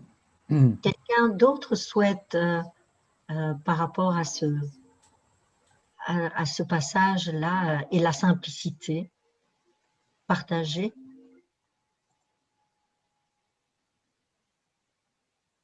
On ne voit pas tout le monde, là, Agnès. Moi, regardez, les pauvres en esprit recherchent des buts de richesse spirituelle, recherchent Dieu. De tels chercheurs de vérité, être chercheurs de vérité. Sommes-nous pauvres en esprit? Est-ce que nous reconnaissons notre besoin de Dieu dans notre vie? Est-ce que nous reconnaissons que sans Dieu, eh bien, nous sommes perdus? Et que être perdu, c'est compliqué, c'est difficile. Et que, il nous donne, pour moi, quand je lis ça, ça me donne la solution. Hein. Cherche Dieu, identifie-toi à Dieu, cherche-moi. Et quand tu me trouveras, voilà. Alors, Odile, qui a levé la main. Tu peux arrêter le partage. Oui, je vais arrêter le partage. Alors moi, ça me parle bien parce que je peux avoir un mental et pendant des années, j'ai eu un mental où ça tournait dans tous les sens et ça partait par là, et ça partait par là. Alors maintenant, sincèrement, c'est quand même de moins en moins. Mais ça m'arrive, notamment quand j'ai consulté quelqu'un avec qui ça a été un petit peu compliqué, justement. Ou... Bon, voilà, ça m'arrive et quand ça m'arrive, je reviens à l'intérieur de moi et je me connecte à mon ajusteur. Alors, et voilà, je me mets simplement en quelque sorte en adoration. Je dis voilà, je viens, je suis avec toi, on est ensemble. Il n'y a plus rien d'autre en fait. C'est comme si j'étais un, mais un avec aussi tout le reste. Et que, en fait, c'est hyper simple. Il y a juste l'instant présent. C'est dans la douceur, c'est dans la beauté, c'est simple, quoi. Il y a... Là-haut, ça s'arrête. Merci. On va parler de l'adoration justement bientôt. Merci. Là-haut, ça s'arrête. Merci. Oh, ouais. C'est tout beau. C'est Alors, tout beau. Alors, il y a Guy, plusieurs. François, Attab, puis Sabine. Ah ben, Sabine, tu voulais nous lire le passage? Je l'ai retrouvé. Si vous permettez, je vous lis juste le petit passage dont on parle de la simplicité de l'enfant. C'est dans le fascicule 155, paragraphe 6. Alors, on nous dit « Il faut cesser de rechercher la parole de Dieu uniquement dans les pages des vieux récits de théologie faisant autorité. Quiconque est né de l'Esprit de Dieu discernera désormais la parole de Dieu indépendamment de son origine apparente. Il ne faut pas minimiser la vérité divine parce qu'elle vous est parvenue par un canal apparemment humain. Beaucoup de vos frères acceptent mentalement la théorie de Dieu tout en ne parvenant pas spirituellement à réaliser sa présence. C'est précisément pourquoi je vous ai si souvent enseigné que la meilleure manière de réaliser le royaume des cieux consiste à acquérir l'attitude spirituelle d'un enfant sincère. Ce n'est pas le manque de maturité mentale d'un enfant que je vous recommande, mais bien la simplicité spirituelle d'un petit qui croit facilement et qui a pleine confiance. Il est moins important pour vous de connaître le fait de l'existence de Dieu que d'acquérir une aptitude croissante à sentir la présence de Dieu. Et le mot simplicité spirituelle est écrit en italique. Oui. Penché. C'était une très belle conclusion. Merci. Mais on va continuer quand même un peu. Merci beaucoup, Sabine. Alors, Guy, François et Attab. Oui. Oui, bon, mais moi, c'est au niveau on parle de la recherche de Dieu, celui qui recherche Dieu. Mais je trouve que ça se peut quasiment pas que quelqu'un ne recherche pas Dieu. Il peut être aveuglé par des choses, c'est sûr. Parce que quand on regarde, ils nous disent dans Urantia, est-il étrange qu'on recherche notre origine? Parce que notre pensée, elle vient de la fille de l'Esprit infini. L'Esprit de vérité vient du Fils créateur, du Fils éternel. Notre ajusteur puis notre personnalité viennent du Père universel. C'est-tu étrange qu'on cherche notre source, ou du moins notre âme, mais ça se peut qu'on soit aveuglé par les préjugés, le matérialisme. Si je regarde, on parle de la complexité. Si je regarde les apôtres, quand Jésus essayait de leur enseigner, ils mélangeaient toute leur ancienne croyance avec les nouvelles. Là, ils étaient tous mélangés. Puis là, il leur disait, faut quand vous enlevez tout ça, vous venez comme des petits-enfants. Soyez simples. C'était juste d'avoir la foi, mais les autres, ils avaient de la misère à comprendre ça. Ils l'ont compris à un moment donné quand ils ont reçu l'esprit de vérité. Mais avant ça, c'était ça la complexité, c'était l'ignorance. Ils voulaient tout mélanger, les anciennes croyances, les préjugés, le principe, essayer de faire arranger ça avec ce que Jésus leur amenait comme un nouvel enseignement. C'est un petit peu ça. C'est pour ça que c'est sûr que moi, j'ai de la misère à croire que quelqu'un ne recherche pas Dieu, mais qu'il comprenne à travers tous les mélanges qu'on a eus ici, les enseignements mélangés d'un petit peu tout le monde, les hommes qui essayaient d'arranger à leur façon. C'est un petit peu ça, la complexité que le monde est mélangé. C'est pour ça que c'est deux. C'est simple quand c'est la foi de croire que Dieu nous aime simplement. C'est pas de mélanger avec toutes les... Mais qu'est-ce que je trouve de compliqué, mais c'est pour ça qu'il nous parle de la connaissance aride. C'est sûr que si on cherche à découvrir tout ce que Dieu a fait, mais là, pour moi, mais c'est pour ça qu'il nous a donné une éternité pour comprendre tout ça, là, ces choses-là. Au fur et à mesure, on va en comprendre davantage au niveau de la science, de la philosophie et de la religion. C'est ce que j'avais partagé. Ouais, merci beaucoup, Guy. Merci. François. Je voulais dire que le contraire de pauvre en esprit, c'est riche en esprit. Donc, le riche pharisien qui était plein de toutes ses certitudes puis qui n'avait aucune place. Quand le réservoir est plein, il n'y a plus de place pour rien mettre dedans. Là. Tout va déborder. C'est-à-dire, il n'y a pas d'apprentissage possible. Donc, moi, la façon que j'interprète pauvre en esprit, c'est de laisser de la place dans notre réservoir pour qu'il y ait de la place pour acquérir d'autres choses, là, dont des nouvelles données, dont de la compréhension. C'est-à-dire que quand c'est plein, il n'y a rien à faire. Il faut faire de la place, il faut entretenir de la place. Puis c'est pour ça qu'on peut associer ça à l'humilité. L'humilité de dire « je ne sais pas tout ». C'est pour venir à ce que Guy disait avant, c'est que ceux qui avaient leur vieille croyance puis leur ancien rituel, ben, c'était déjà, la place était déjà toute remplie avec ça. Pour d'autres, la place était remplie par le fait qu'ils attendaient un Messie sur le trône de David. Fait que ça ne laissait pas de place à d'autres choses. Donc, à un moment donné, quand c'est plein, tu ne peux pas mettre d'autres choses. Il faut vraiment travailler à créer de la place pour acquérir des nouvelles données. Là. Faire le ménage, oui. Merci. Merci, François. Merci, François. Et avant que Ratab n'intervienne, je pense que la suite va être intéressante parce que est-ce qu'on fait ce travail tout seul ou est-ce qu'il y a des aides quand on décide de s'identifier à Dieu? Ah, est-ce qu'on est tout seul livré à nous-mêmes? Alors ça sera l'épisode après, mais d'abord Ratab. Vas-y, Ratab. La deuxième partie, oui. Merci beaucoup. Merci Guy. Merci Agnès. Vous nous aidez au moins à faire ou à programmer un grand nettoyage de printemps dans notre vie, mais également dans notre cœur, dans notre esprit. Et je trouve que c'est important de discuter quelquefois des concepts comme la simplicité, parce que notre vie humaine a été, je ne dirais pas qu'elle n'est pas simple, elle est pleine de futilité. En fait, c'est ça. Nous vivons une vie pleine de futilité.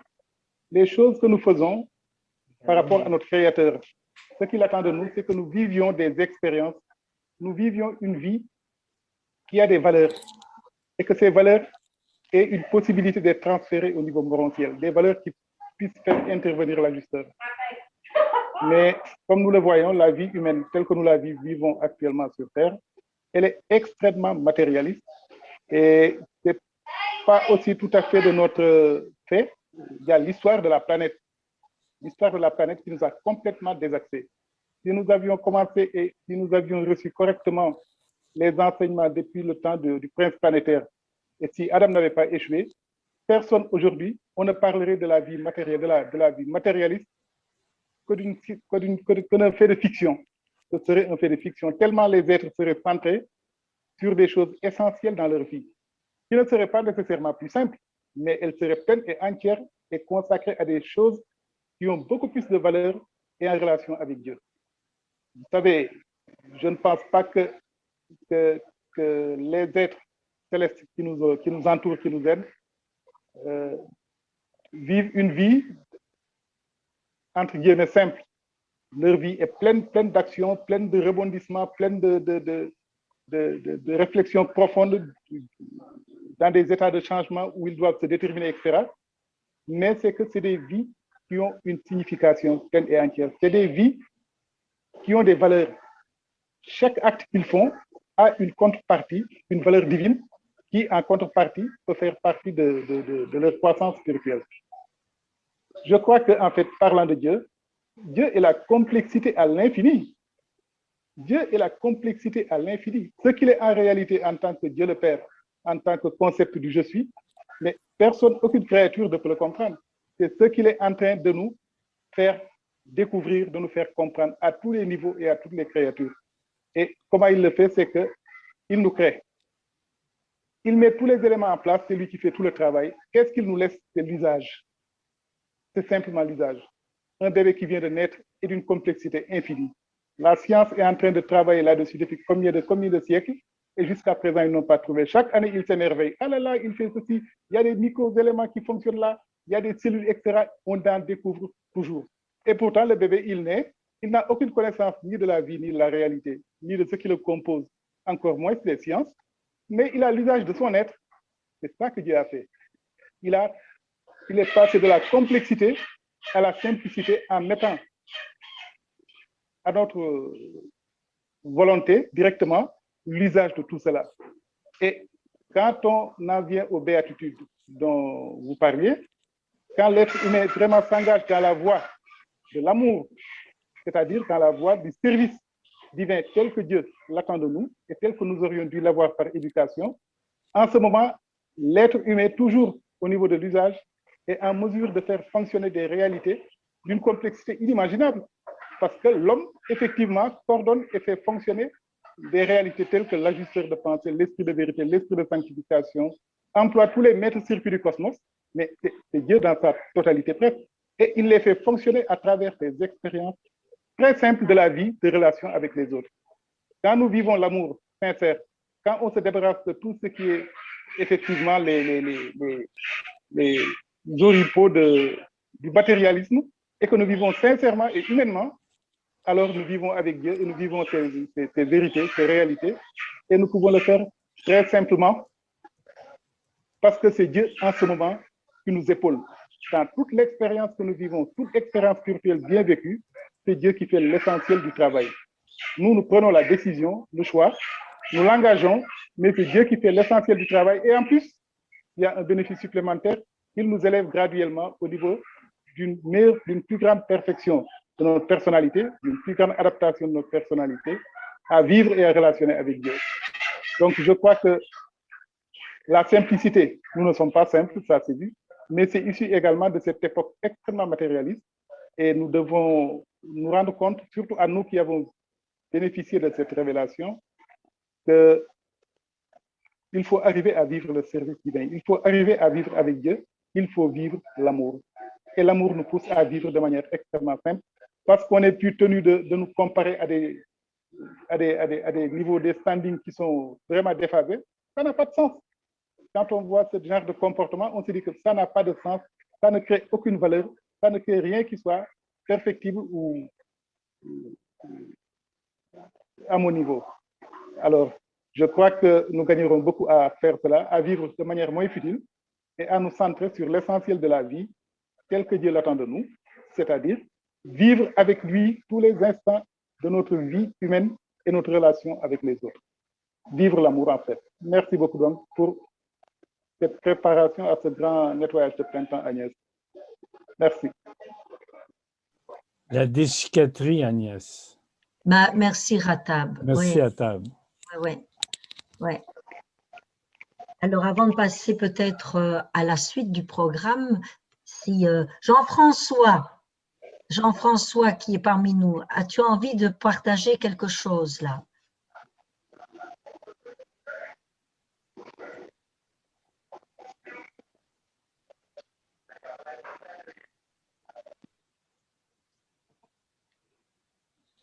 Bon, on dirait que non, je ne pense pas. Non. Non. Alors peut-être allons-nous aller. Ah, tu sais, je n'arrivais pas à me connecter l'audio. Non, je suis en train de préparer quelque chose pour vous, pas pour tout le monde. Mais c'est pas fini, c'est pas finalisé. Ah, ok. Donc, quand tu seras prêt, tu nous diras. Écrit. Ok, c'est bon. Ok. Ben alors, on va peut-être continuer un peu dans le mouvement de la simplicité. Alors, mais comment passer de la complexité à la simplicité, à cette simplicité spirituelle, donc à cette guidance intérieure?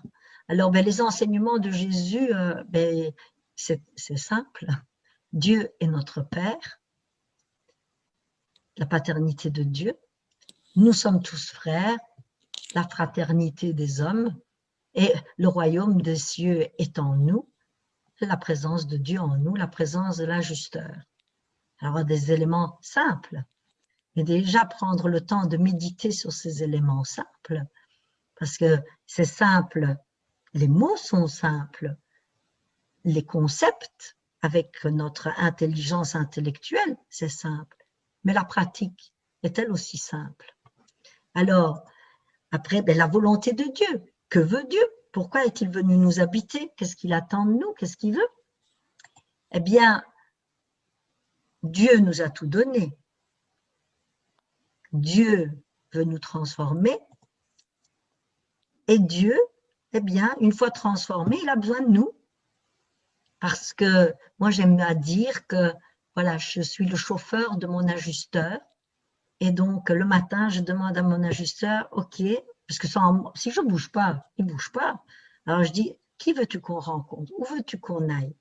Qui allons-nous voir aujourd'hui? Qui devons-nous servir ensemble? Alors, rien que ça met en mouvement. Alors, parfois, je ne sors pas de la maison, mais je voyage beaucoup sur Internet. Je surfe beaucoup sur les Zooms. Et Guy aussi. Mais donc, c'est vraiment être à la disposition de Dieu pour être au service des hommes. Alors, il y a, et je pense que tout le monde ici le sait, 3 piliers de croissance. Comment est-ce que nous nourrissons notre relation avec l'esprit qui nous habite à partir du moment où c'est ce que nous cherchons comme identification, à partir du moment où nous savons qu'il nous a tout donné et il s'est donné en plus, qu'il détient la feuille de route, eh bien, quelle est ma part? Nous, quelle est notre part? Comment engager le processus? Comment nourrir ce processus? Eh bien, 3 techniques simples. La méditation adoratrice, ou plus simple, l'adoration, la prière et le service.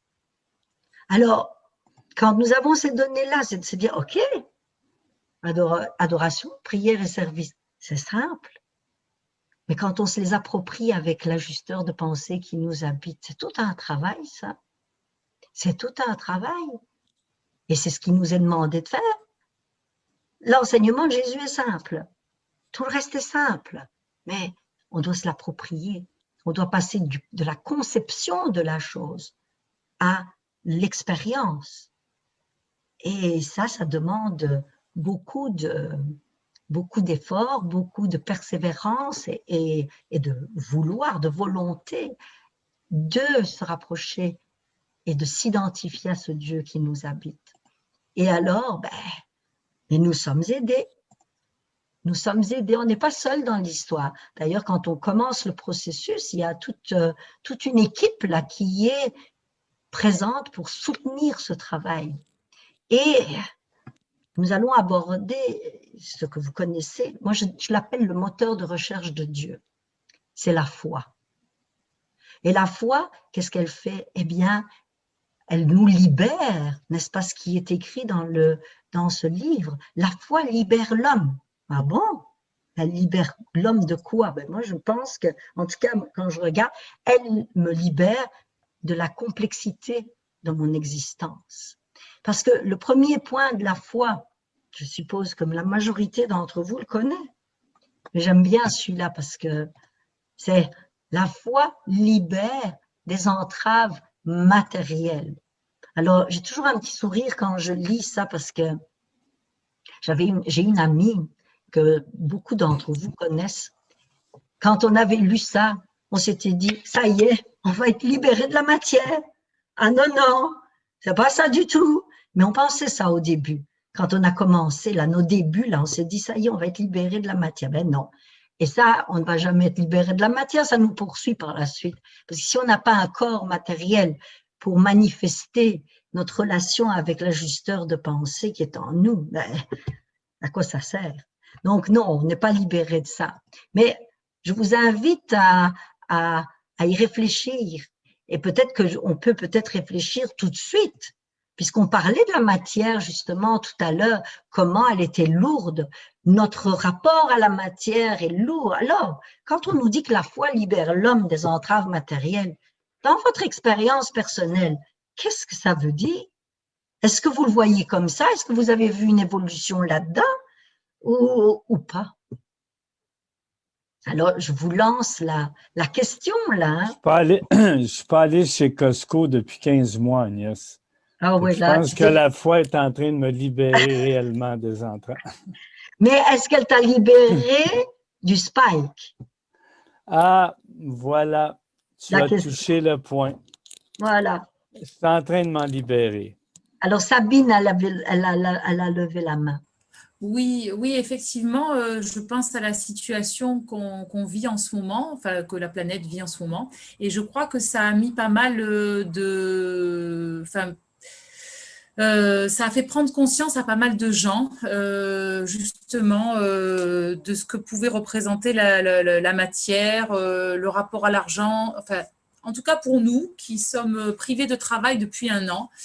On s'est aperçu qu'on pouvait vivre plus simplement, parce qu'on courait toujours comme un peu tous les commerçants après le chiffre d'affaires en permanence.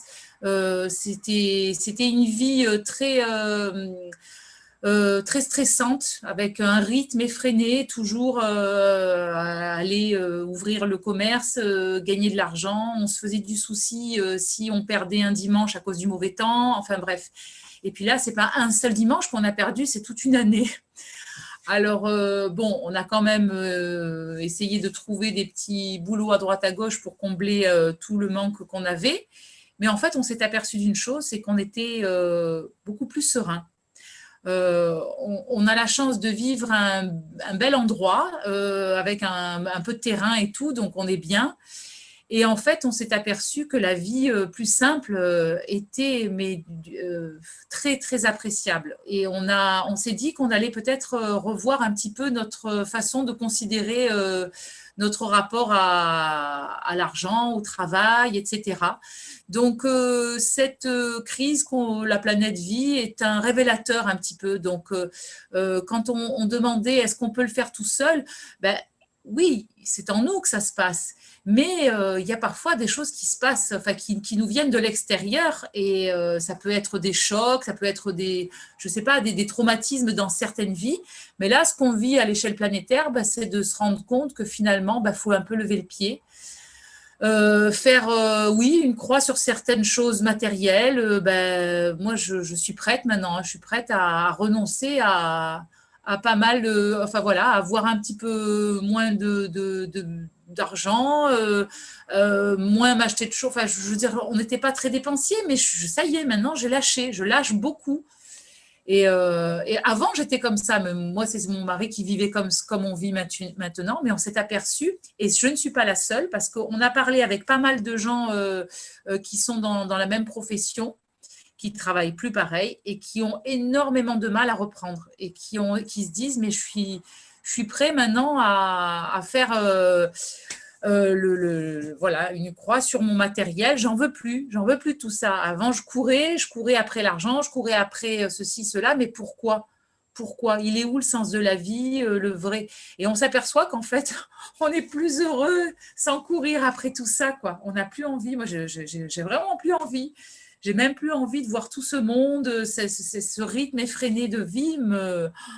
J'ai plus envie de retrouver tout ça.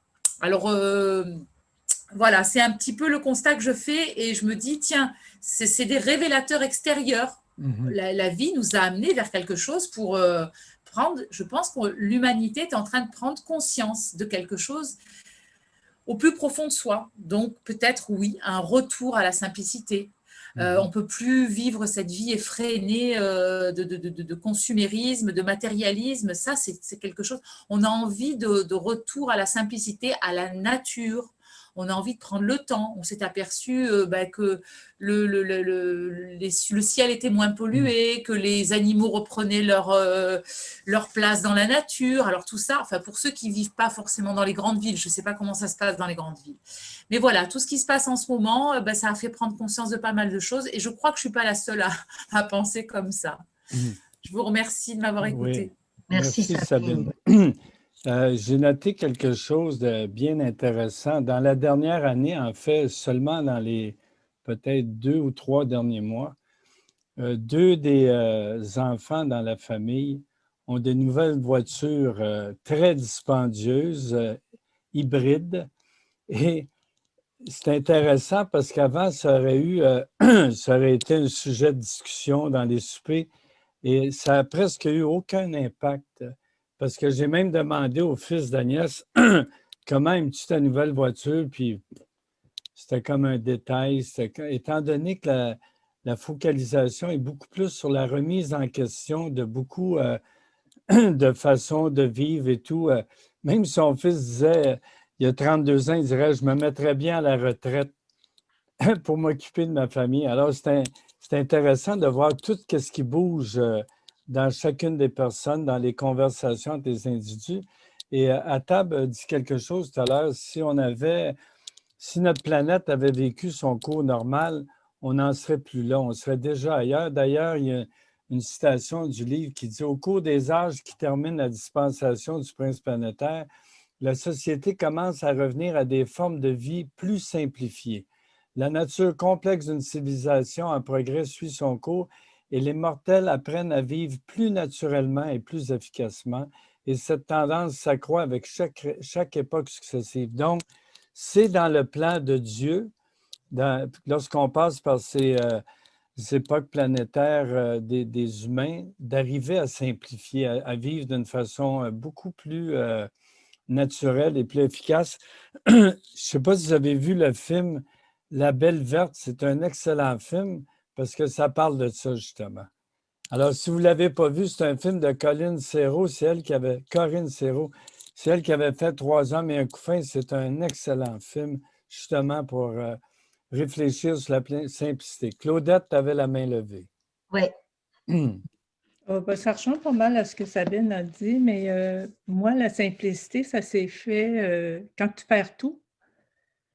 Tu perds complètement tout. Tu te rends compte que finalement, heureusement, que tu as Dieu dans ta vie et que tu es reconnaissante.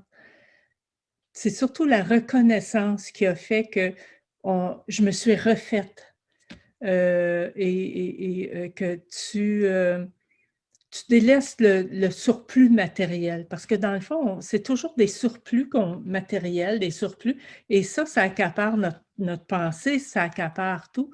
Puis là-dedans, tu oublies Dieu, tu oublies le bon Dieu, tu oublies... mais quand tu perds tout et que tu retournes à Dieu, puis là, c'est là que tu te rends compte que heureusement que tu as Dieu dans ta vie pour te refaire et que tu adoptes la simplicité. Et aujourd'hui, je n'ai pas besoin d'autant de choses. Je suis heureuse comme je suis. Je n'ai pas grand-chose, mais je me sens très riche, en tout cas, spirituellement.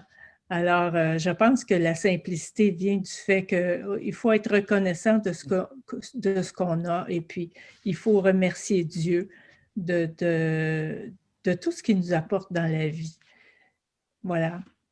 Oui, merci. Il y a une belle question qui dit « Qui est le plus riche? Celui qui possède beaucoup ou celui qui a besoin de peu? » Alors, effectivement, on n'a pas besoin de beaucoup de choses. Et d'ailleurs, j'aimerais bien mettre en évidence une des perles positives du COVID, une des beautés cachées, c'est que quand ils ont fermé les commerces non essentiels, on a survécu, on n'en avait pas besoin, finalement, pour pouvoir continuer à vivre. Et ça, moi, j'ai beaucoup réfléchi à ça. Je me suis dit, ah tiens, c'est vrai. Cette course effrénée à avoir et toutes ces surfaces qui nous donnent, on ne réfléchit pas à ça. On achète, on achète, on achète, on consomme. Et le commerce non essentiel. Maintenant, c'est juste mettre en évidence ça, parce que derrière ça, il y a les vies des personnes et leur vie familiale et tout ça en dépend. C'est pas cet aspect-là. Je trouve que ça, c'est dramatique. Par contre, juste mettre en évidence que peut-être nous devrions chercher d'autres types de manières de vivre et pas cette manière-là. Voilà, qui de toute façon est toujours insatisfaisante. Parce que ce qui satisfait l'homme, c'est sa relation avec son Créateur. Parce que là, je suis entièrement satisfaite. Alors tout à l'heure, François parlait des désirs. Moi, ce que je réclamais à Dieu, c'est éclaire-moi sur mes besoins véritables. Qu'est-ce que tu as mis en moi comme le besoin de manger, comme le besoin de respirer, comme le besoin d'aimer? Tu as mis des besoins en moi. Alors, au-dessus de tout ce vernis-là, ramène-moi mes besoins fondamentaux. Et quand on demande, on reçoit. Et on est mis dans des situations où ces choses, eh bien, vont émerger. On va les voir. On va les voir. Et d'ailleurs, je vais, pour le moment, il y a cette histoire sur les vaccins aussi. Et moi, personnellement, si je fais le vaccin, je prends un risque parce que quand j'avais 19 ans, j'ai fait un vaccin, j'ai développé une maladie auto-immune qui s'appelle le lupus. Et donc, eh bien, bien sûr que c'est là que je me dis, ben, qu'est-ce que je fais? Mais je ne veux pas prendre le risque de cette maladie-là parce que j'en ai fortement souffert de cette maladie-là. Alors, ben, je me dis, eh ben, même si ça veut dire que je ne voyage plus, merci mon Dieu pour tous ces beaux voyages. Merci mon Dieu pour la découverte du monde comme je l'ai eu. Mais maintenant, ma principale activité, c'est de servir Dieu. Et servir Dieu, mais dans cette situation actuelle, eh bien, qu'est-ce qu'on voit? C'est qu'on peut servir, on ne doit plus se déplacer, on peut servir. On peut servir là où on est. Alors ça aussi, pour moi, c'est devenu beaucoup plus simple. Et je trouve que cette période ici, avec ces outils informatiques, je trouve ça extraordinaire. Merci aux anges, merci à tous ceux qui ont permis de développer tout ça. Parce que si nous sommes ici aujourd'hui pour partager, c'est grâce à tout ça. Et ça, c'est un bon usage de ces outils informatiques. Alors, je suis dans beaucoup de gratitude pour toutes ces choses-là. Tout dépend de quelle est ma focalisation. Ma focalisation, elle est en Dieu. Je focalise en Dieu. Tout m'est venu de Dieu et moi, je focalise en Dieu. Ma seule et unique concern, je ne sais plus comment le dire en français. Oui, ma préoccupation, c'est comment je focalise mieux en Dieu. Comment est-ce que je mets ma pensée et tout mon être en Dieu pour que Dieu me transforme et que je puisse, eh bien, servir. Et un exemple, c'est les mamans vont comprendre ça. On focalise dans son sein le spermatozoïde et l'ovule. Hein. Au départ, ça part d'une action. Voilà, une action d'un homme et d'une femme qui mettent ensemble des éléments qui sont compatibles. C'est focalisé dans le sein de la femme. Je pose la question à toutes les femmes ici sur le plateau. Est-ce qu'à un moment donné, vous vous êtes dit, il faut peut-être que je fasse les yeux, il faut peut-être que je fasse les oreilles. Mon Dieu, je ne suis pas bonne en tuyauterie. Est-ce que je mets les bons raccords aux bons endroits, etc. Aucune de nous a réfléchi à ça. Aucune. Ça s'est fait. La transformation s'est faite en nous. Est-ce que nous avons douté du processus? On était peut-être inquiets de temps en temps si on avait une petite douleur à gauche ou à droite, mais nous n'étions pas inquiètes sur le processus même. Nous avions foi que ce processus allait jusqu'au bout et qu'on allait mettre au monde, non pas un chien, mais bien un bébé. On ne s'est pas posé la question de ce qu'on portait. On savait qu'on portait un enfant et on savait que, en principe, tout allait bien se passer, on allait mettre au monde cet enfant. Eh bien, est-ce que ce n'est pas la même chose dans la transformation avec Dieu? Si je focalise tout mon être en Dieu, qui transforme? La transformation, le bébé, là, qu'est-ce que j'avais à veiller? Bien me nourrir, ne pas nourrir des idées négatives ou des émotions négatives, et puis me reposer correctement, pour bien faire être accompagné par un partenaire attentif qui soutenait ce travail dans le sein de la mère 24 heures sur 24. Mais c'est tout. Alors, là où j'en suis aujourd'hui, dans la recherche de simplification, c'est là où j'en suis. Hein. Je me dis, mais si dans la maternité, ça se passe comme ça, est-ce que ça ne se passerait pas comme ça dans la maternité de mon âme? Et que les choses sur lesquelles il m'est invité de réfléchir, ou de ce que je peux faire, c'est adoration, prière, service, et que c'est mon apport, et que le reste, ça va se faire. Parce que quand je mets Dieu dans ma vie, il réalise des choses auxquelles je ne m'attends pas du tout. Mais qui réalise cette transformation? Là. Alors là, je sens que je suis sur une voie encore de simplification. Et quand je passe mon temps et que entre aller magasiner, parce qu'il y a beaucoup de Québécois, alors je vais dire magasiner, aller magasiner ou servir Dieu, servir mon prochain, eh ben, ça simplifie l'équation aussi. Parce que ça m'enrichit plutôt que m'appauvrir. Voilà ce que j'avais envie de partager avec vous. Merci Agnès, merci. Alors, effectivement, on est libéré des entraves matérielles, mais pas de la matière, comme tu as dit. On est libéré plutôt de l'attachement à la matière. Ça prend une toute autre proportion, comme tu as dit, Claudette. Il faut avoir rien pour s'apercevoir, dans le fond, qu'on en a souvent beaucoup trop et qu'on est souvent envahi par la matière. Mais l'entrave matérielle la plus grande, c'est la mort. Alors, être libéré de la mort, c'est toute une angoisse existentielle de laquelle on est libéré. On nous dit que ça nous amène la stabilité philosophique, d'ailleurs. Alors, François et Sabine ont parlé du deuxième niveau tout à l'heure. On a parlé de la libération de l'esclavage intellectuel. À quel point on est pris dans des pensées compulsives, des opinions de toutes sortes, des idées arrêtées, des croyances, étroitesse de jugement, orgueil intellectuel, poisons mentaux qui sont énumérés dans le livre, impatience, intolérance, jalousie, envie, peur, etc., orgueil, vanité, tous les éléments de justification. C'est compliqué de se justifier, n'est-ce pas? Ça prend du temps, ça prend de l'énergie. On a parlé tout à l'heure d'argumentation et la voie pour s'en sortir, c'est d'accepter, comme tu as lu tout à l'heure, Agnès, sur heureux les pauvres en esprit parce qu'ils sont enseignables. Alors, est-ce que vous avez des éléments à partager sur ce deuxième niveau de libération? L'esclavage intellectuel, c'est pas rien, ça, c'est toute une prison, n'est-ce pas?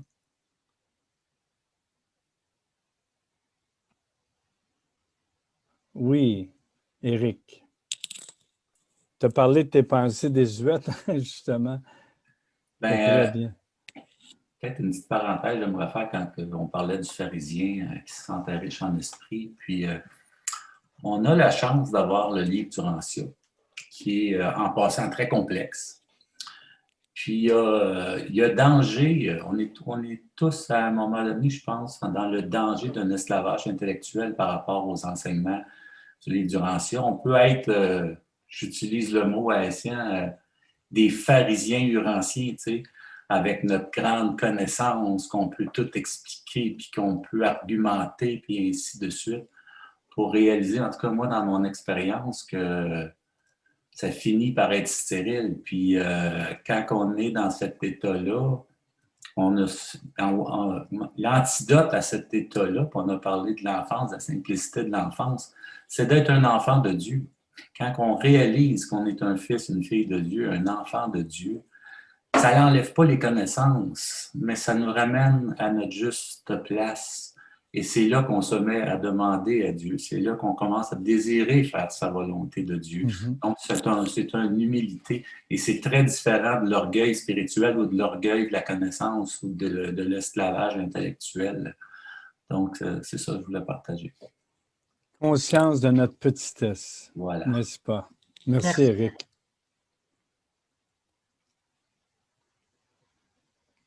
Dans le chat, Sabine a mis quelque chose de très... J'aime beaucoup ce proverbe soufiste. Elle a mis « Il y a dans le cœur de l'homme un trou qui a la forme de Dieu ». Merci pour ça. C'est très imagé. Ça revient toujours au... Oui, Sabine, vas-y.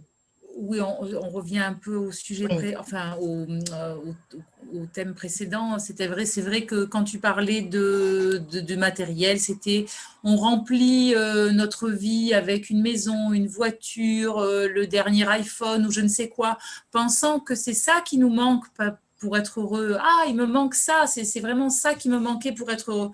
Alors on comble notre trou avec toutes ces choses. Mais ce trou a la forme de Dieu et ce n'est qu'en le comblant de Dieu qu'on est enfin, on va dire, heureux. Le vrai bonheur est un bonheur spirituel avant tout. Merci. Et pour revenir au thème un peu plus centré sur les pensées et ces poisons de l'esprit, on est tous inégaux, je trouve, enfin, on est tous différents. Parfois, je me demande si je ne suis pas un peu trop compliquée. Je me dis, mais pourquoi d'autres ne se font pas de soucis ou j'ai un mari qui est un peu plus léger dans sa façon d'aborder les choses. Parfois, ça m'agace. Et parfois, je me dis, bon, finalement, il a raison, quoi. Il se fait moins de soucis parce que moi, c'est peut-être aussi les femmes hein, qui sont un peu comme ça, ou les hommes sont un peu plus, paraît-il, comment dit-on, pas inconséquents, mais peut-être vivent plus le moment présent, je ne sais pas. Nous, les femmes, on a tendance un peu à avoir le cerveau tous azimuts. À savoir ce qu'on va préparer pour le midi des fois, et puis en même temps, il y a d'autres choses qui nous viennent en tête parce qu'on a les enfants qui sont ceci, cela, et puis enfin, il y a plein de choses qui se passent dans la tête. Et parfois, c'est bien de faire le vide, le calme. Et je pense que ces trois méthodes, enfin, cette méthode royale de méditation adoratrice solitaire est véritablement la clé pour faire taire un peu ces poisons de l'esprit, quoi. Parce qu'on se remplit peut-être à ce moment-là d'une énergie, de cette énergie divine qui est plus forte que tout, quoi, et qui anéantit tous ces poisons, qui les fait taire, hein. Mais j'avoue n'être pas du tout une bonne élève en la matière. Alors, je prône ce que je ne fais pas. Et je le dis tout le temps, hein, c'est vrai que c'est important, mais je suis la première à rentrer la tête dans le guidon et à me compliquer parfois l'esprit. Voilà. Bon. Donc, merci à tous les conseils, si vous avez de quoi m'encourager dans ce sens-là. Oui, on va en lire quelques-uns bientôt. Merci pour ta Oui. franchise, Sabine. C'est rafraîchissant. Est-ce que quelqu'un aimerait parler de l'esclavage intellectuel? L'être humain connaîtra la vérité, cette vérité le libérera. Je pense que ça revient à ce que tu disais, François, un peu plus tôt, que quand c'est trop plein, on ne peut pas la connaître, la vérité, finalement. Quand on ne fait pas... on n'élimine pas progressivement ces pensées désuètes, comme tu disais, Éric, il n'y a pas de place pour que tout ça nous transforme finalement, parce qu'on nous dit bien que cette septuple, comment qu'il dit ça en anglais, c'est salvation, libération, c'est libération en français. Ça nous transforme. Alors c'est Dieu qui nous transforme progressivement. C'est lui qui nous transforme. Nous, il faut accepter d'être transformés. Alors, on va regarder, on ne fera pas tous les niveaux de libération de la foi. On a pensé... Oui, Lynn. Je suis perdue parmi mes fleurs. Hein? Oui, oui. Ou je pensais que tu saluais quelqu'un. Ah non, c'est une belle fleur parmi d'autres. Oui, oh, merci. Écoute, tout dernièrement, j'ai été interpellée par une jeune chrétienne d'une église The Latter Saints of Jesus Christ, quelque chose comme ça. Et puis, j'ai été interpellée sur Facebook par cette jeune-là qui m'a envoyé un message sur Messenger. Alors, moi, comme je suis au service, j'ai dit, ben pourquoi pas? On s'est rencontrés une première fois sur Zoom. Ça fait 5 fois qu'on se rencontre là, chaque semaine. Puis à chaque semaine, elle m'amène du monde différent. Alors, je ne sais jamais qui va être là à l'écran. Mais ce sont des jeunes femmes entre 19 et 22 ans. Mais la première fois que j'ai rencontré cette personne-là accompagnée d'une autre jeune, elle m'a dit, Lynn, j'aimerais ça qu'on étudie la Bible ensemble. Alors, moi, je lui ai répondu, écoute, je vais t'avouer quelque chose, là. Puis de là, Éric, l'esclavage intellectuel. Moi, je lui ai dit, écoute, ma belle, la Bible, je ne l'ai jamais lue, je ne la connais pas. Et puis, par contre, si tu veux, on va parler de Dieu et de Jésus. Et moi, je les connais, ces deux-là. Et depuis 5 semaines, en fait, elle me sort des citations que j'interprète avec les connaissances que l'on a acquis avec le livre de Rancia et toutes les conférences et tous les webinaires et tout ce que j'ai comme appris avec vous tous. Et c'est rafraîchissant parce que ces jeunes-là aiment beaucoup ça. Elles ne sont plus comme contraints à la Bible. Je les fais sortir de la Bible. Alors, c'est ce que je voulais parler. Merci. Lynn, je vais partager quelque chose avec vous tous. Merci pour ton partage. J'ai facilité un cours UBAS en anglais sur l'ajusteur de pensée, mais un cours, un short course, seulement 2 périodes, donc ça durait 6 semaines. Le cours s'est terminé au mois de février.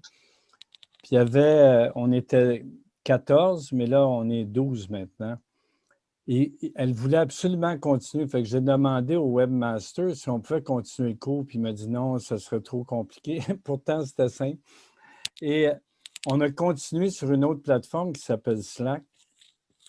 Et depuis 2 mois, écoute, la moyenne, il y en a une, elle a 75 ans, l'autre 74, l'autre 73, l'autre 72, 70.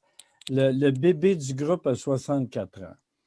Alors là, je suis avec elle à tous les dimanches et on a décidé de se voir 2 fois par semaine pour aller plus loin parce qu'elles m'ont toutes dit qu'elles aimeraient redonner Dieu aux autres. Elles viennent presque toutes d'églises institutionnelles, sont en train de se libérer de beaucoup de ce bagage intellectuel, justement. Mais c'est extraordinaire de voir qu'il n'y a pas d'âge, il n'y a pas de limite. Si vraiment, comme tu disais, François, le désir est là, notre vie va continuer de toute façon. Tout ce qu'on acquiert maintenant, tout ce que l'on fait maintenant. Et il y en a une dans le groupe, elle a 74 ans, elle était impliquée dans une église à un haut niveau, elle était une des elders. Puis là, elle s'est retirée depuis qu'elle lit le livre du Rancia parce que ça ne cadrait pas justement avec ce qu'elle croyait avant, là, la rédemption des péchés, etc. Et la semaine dernière, elle a eu 6 personnes qui sont venues lui demander de parler de Dieu. Fait que je lui ai dit, tu vois, quand tu es prête et que tu te ouvres, bien, les anges, c'est ça le travail qu'ils font. Ils vont te les amener, les personnes. Tu n'as pas besoin de mettre une annonce ou partir un site web. Eux, c'est ce qu'ils attendent, de voir des gens qui sont prêts à redonner la lumière d'une façon correcte, simple, accessible, digestible, pour que les gens puissent accepter d'être transformés. Et ce que je leur répète de plus, accepter d'être transformé par Dieu. Parce que c'est un des plus gros obstacles, c'est de comprendre que Dieu nous a tout donné et qu'il veut nous transformer. Mais ce n'est pas nous qui nous... Nous, on se libère des obstacles pour qu'il nous transforme, mais c'est lui qui nous transforme. Fait que ça prend quantum leap. C'est quoi un saut comment on dit ça, quantum leap? Un saut quantique. Un saut quantique de foi pour dire, écoute, j'ai confiance en Dieu, mais presque la moitié de ces femmes-là ont eu des problèmes avec leur père biologique. Alors, je peux te dire qu'adorer Dieu, un père, c'était pas trop évident, mais là, ils ont compris que Dieu, il est parfait, donc il n'y a pas ces difficultés qu'elles ont pu rencontrer avec leur propre père. Mais et il y a tout un pouvoir dans le groupe. Alors, quand tu parlais de ces jeunes femmes qui venaient avec toi, quand il y a une qui s'éveille, quand une réalise une épiphanie ou un breakthrough, une percée, tout le monde en bénéficie. C'est vraiment tout un cadeau que de pouvoir, c'est tout un privilège de servir les autres. Alors, OK. On va peut-être passer à des pistes, Guy. Oui. Alors, l'autre dont on voulait parler, c'était l'aveuglement spirituel. On en a parlé un peu, les relations compliquées, les relations pas évidentes, qui ne sont pas authentiques. Alors, on nous dit que toute relation authentique basée sur l'amour véritable, c'est-à-dire que l'amour de Dieu qui nous habite, qu'on manifeste justement dans les relations, est un but en soi parce qu'il nous permet de réaliser notre personnalité. Alors, à quel point il faut se libérer de nos vieilles histoires auxquelles on s'accroche, les relations compliquées qui nous aveuglent spirituellement et finalement nous libérer de tous les aspects égoïstes de l'amour. On a beaucoup d'attentes, beaucoup d'exigences, mais quand on laisse aller ces attentes-là, bien, ça permet à Dieu de transformer notre cœur. D'ailleurs, Rodin, il en parle, il dit « Toute vraie religion va transformer le cœur de l'homme, va passer des aspects égoïstes de de l'amour à justement ce désintéressement qui nous permet d'aimer comme Dieu aime. Alors, voilà quelques pistes. Tu veux y aller, Agnès? Comment simplifier sa vie? C'est Sabine qui a demandé ça tout à l'heure. Si on avait quelques pistes. Ah, alors, quelques-unes comme ça. On peut vous les envoyer si vous voulez. Vous avez juste à vous donner, oui. Se réconcilier avec l'imperfection. Faire taire l'obsession maladive pour tous les détails qui vont de travers dans notre vie. Perfection et paix intérieure sont deux quêtes conflictuelles. D'ailleurs, partir de la base que nous avons été créés imparfaits, que Dieu est parfait et que nous cheminons de l'imperfection à la perfection, accompagnés du meilleur transformateur qui est l'ajusteur de pensée. Ne pas succomber à l'attaque mentale des pensées négatives qui font boule de neige. Témoigner de la compassion, ressentir de l'amour pour son prochain.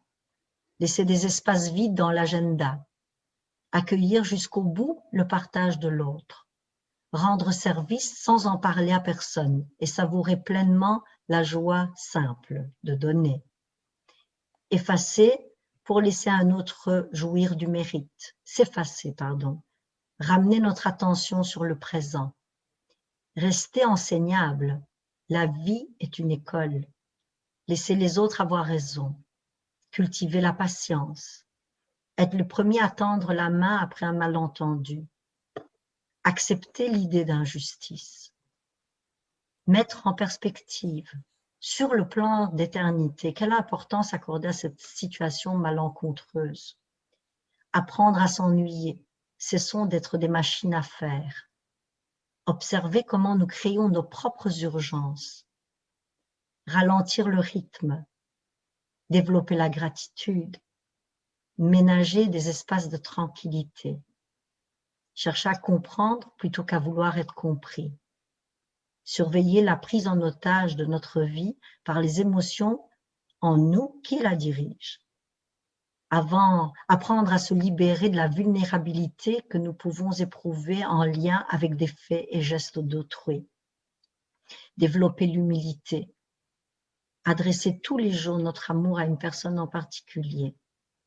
Accomplir des actes pacifiques. Chercher la beauté cachée dans tout événement. Développer l'adaptabilité, la souplesse, reconnaître le bon dans notre vie, modifier notre approche des problèmes.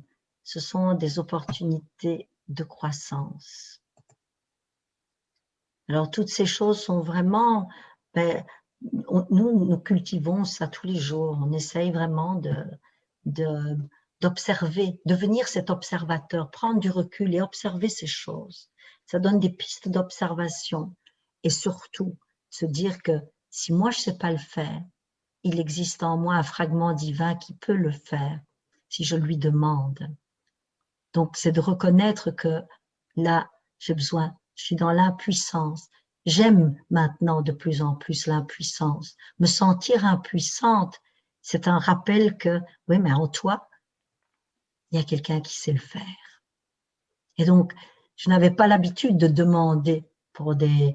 Mais là, si on demande, on nous répond. Et demander, on vous donnera. C'est quelque chose qui dans notre... En tout cas, en Belgique, mais je ne pense pas qu'au Québec, vous souffrez de ça, là. Mais on n'aime pas trop demander, on n'aime pas déranger les autres, on préfère essayer de se débrouiller tout seul, là. Alors que le dénominateur commun, c'est Dieu.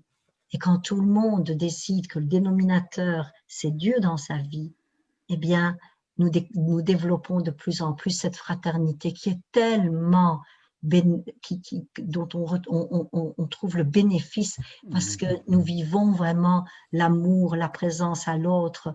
On ne retire pas, bien sûr, les inévitabilités par lesquelles nous passons tous, mais nous sommes dans la compassion, dans l'écoute, dans la bienveillance, dans la manifestation d'amour et dans toute situation difficile à vivre, eh bien, ces gestes, cette présence Et surtout, si nous sommes présents à Dieu en nous, en étant présents à l'autre, eh bien, l'autre perçoit et reçoit. Alors, en tout cas, nous arrivons à la fin de notre rencontre. Oui, peut-être quelques commentaires. Voilà, Oui, un vas-y. commentaire de clôture et puis quelques On va se dire au prières. revoir. Oui, oui. Voilà. Alors, pour ceux qui sont intéressés, là, j'ai mis les 29 éléments qu'on vous a énumérés dans le chat. Vous pouvez le faire copier-coller. Alors, est-ce qu'il y a quelqu'un qui aimerait faire un commentaire de clôture? Puis après, on va faire quelques prières. S'il y en a plus qu'un, c'est bon aussi. Sabine, tu as de l'air d'être toute prête.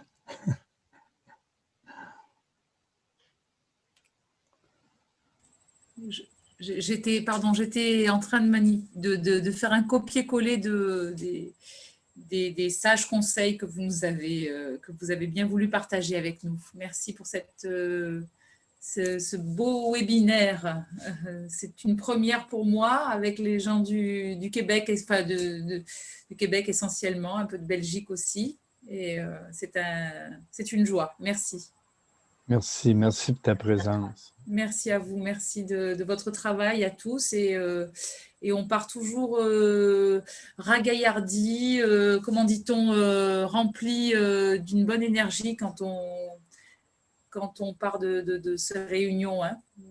Ça fait du bien et il faudrait le faire plus souvent peut-être. Enfin, voilà, je pense que j'essaierai de me connecter plus souvent. N'hésitez pas à m'envoyer voilà, quand ça se fait, je serai de tout cœur avec vous. Si je le peux, bien sûr. Merci. Merci. On est bien rechargé spirituellement, Oui, effectivement. oui. Alors, est-ce que quelqu'un d'autre aimerait faire un commentaire?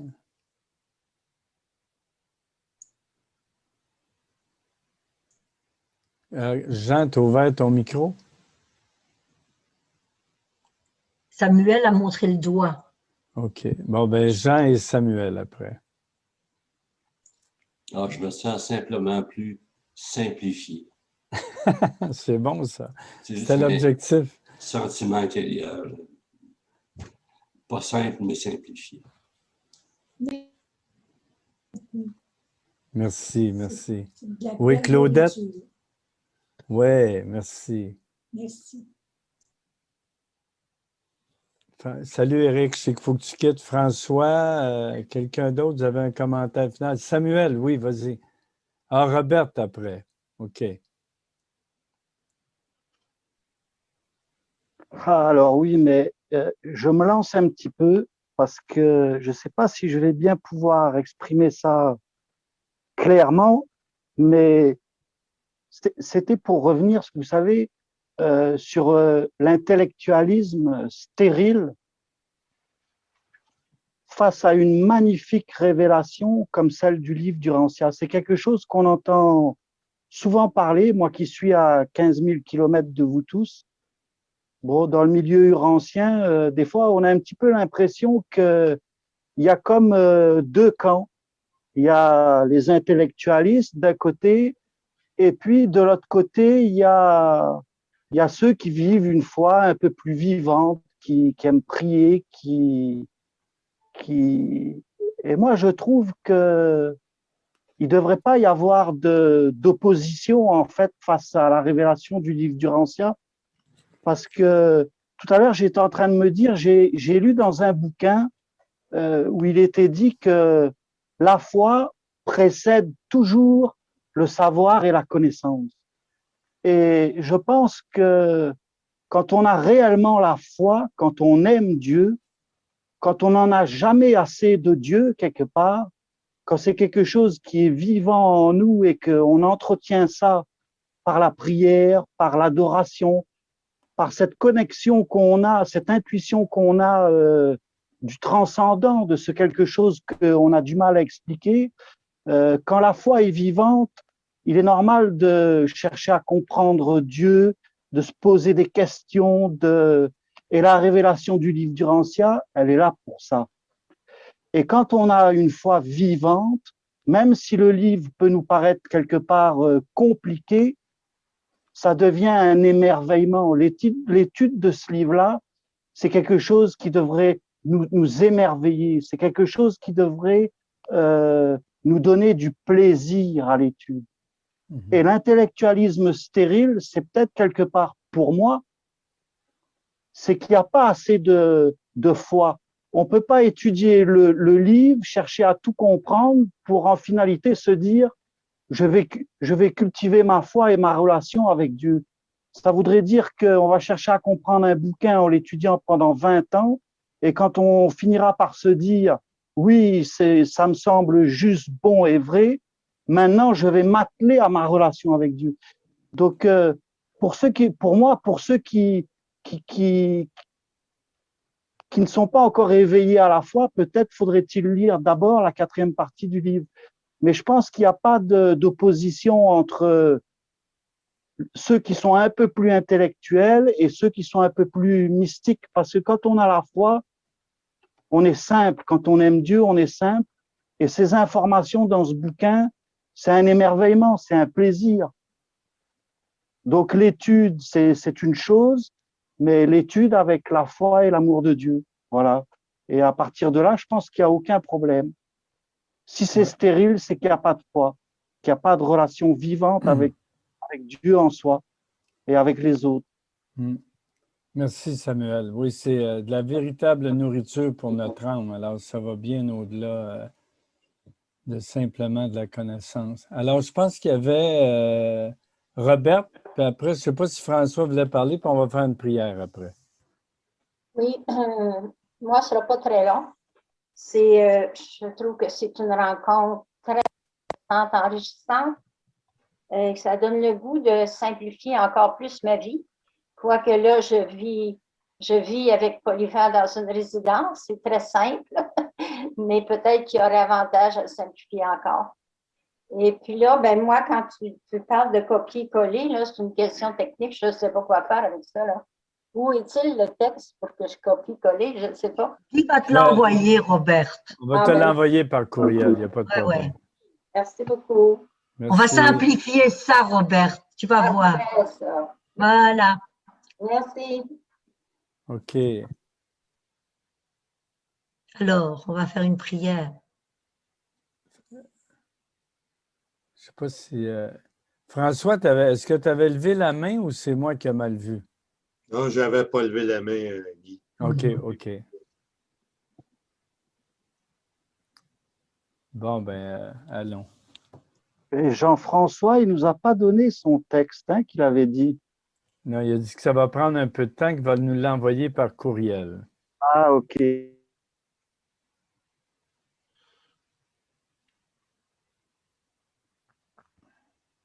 Une prière de clôture, Monsieur Perron? Oui, Madame Lazare.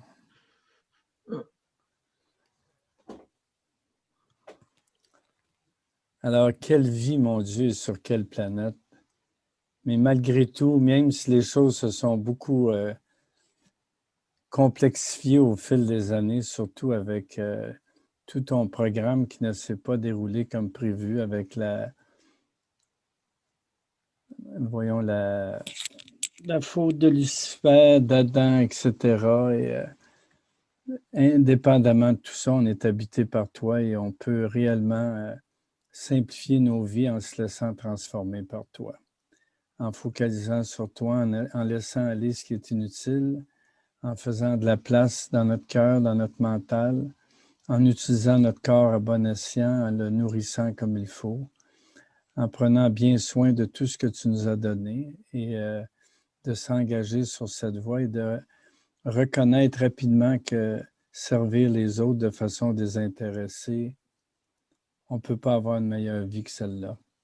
Ça prend du temps pour y arriver, mais quand on finit par le mettre en pratique et le vivre à tous les jours, on voit que finalement, c'est ce que l'on va faire pour toute l'éternité. Et l'éternité, pour nous, à ce moment-là, est déjà commencée. On vit beaucoup plus dans la présence de l'autre ou des autres qui sont avec nous. On est beaucoup plus dans ce que les révélateurs appellent l'éternel maintenant. Et quelle joie de commencer en étant les plus humbles créatures. Et il est bien vrai que les premiers seront les derniers seront les premiers. Merci de nous habiter et merci à nos bons ajusteurs qui travaillent sans relâche pour devenir nous. Et merci de nous faire comprendre qu'on doit lâcher prise pour qu'ils puissent devenir nous et que nous devenons eux et que nous devenions un et que nous atteignions cet état de fusion et que le Père puisse parler au travers de nous à tous ceux avec qui on va interagir et ça peut commencer dès maintenant. Amen. Merci à tout le monde d'avoir été là. Merci pour tous vos partages et Amen. Amen. Merci pour la fraternité. Merci. Amen.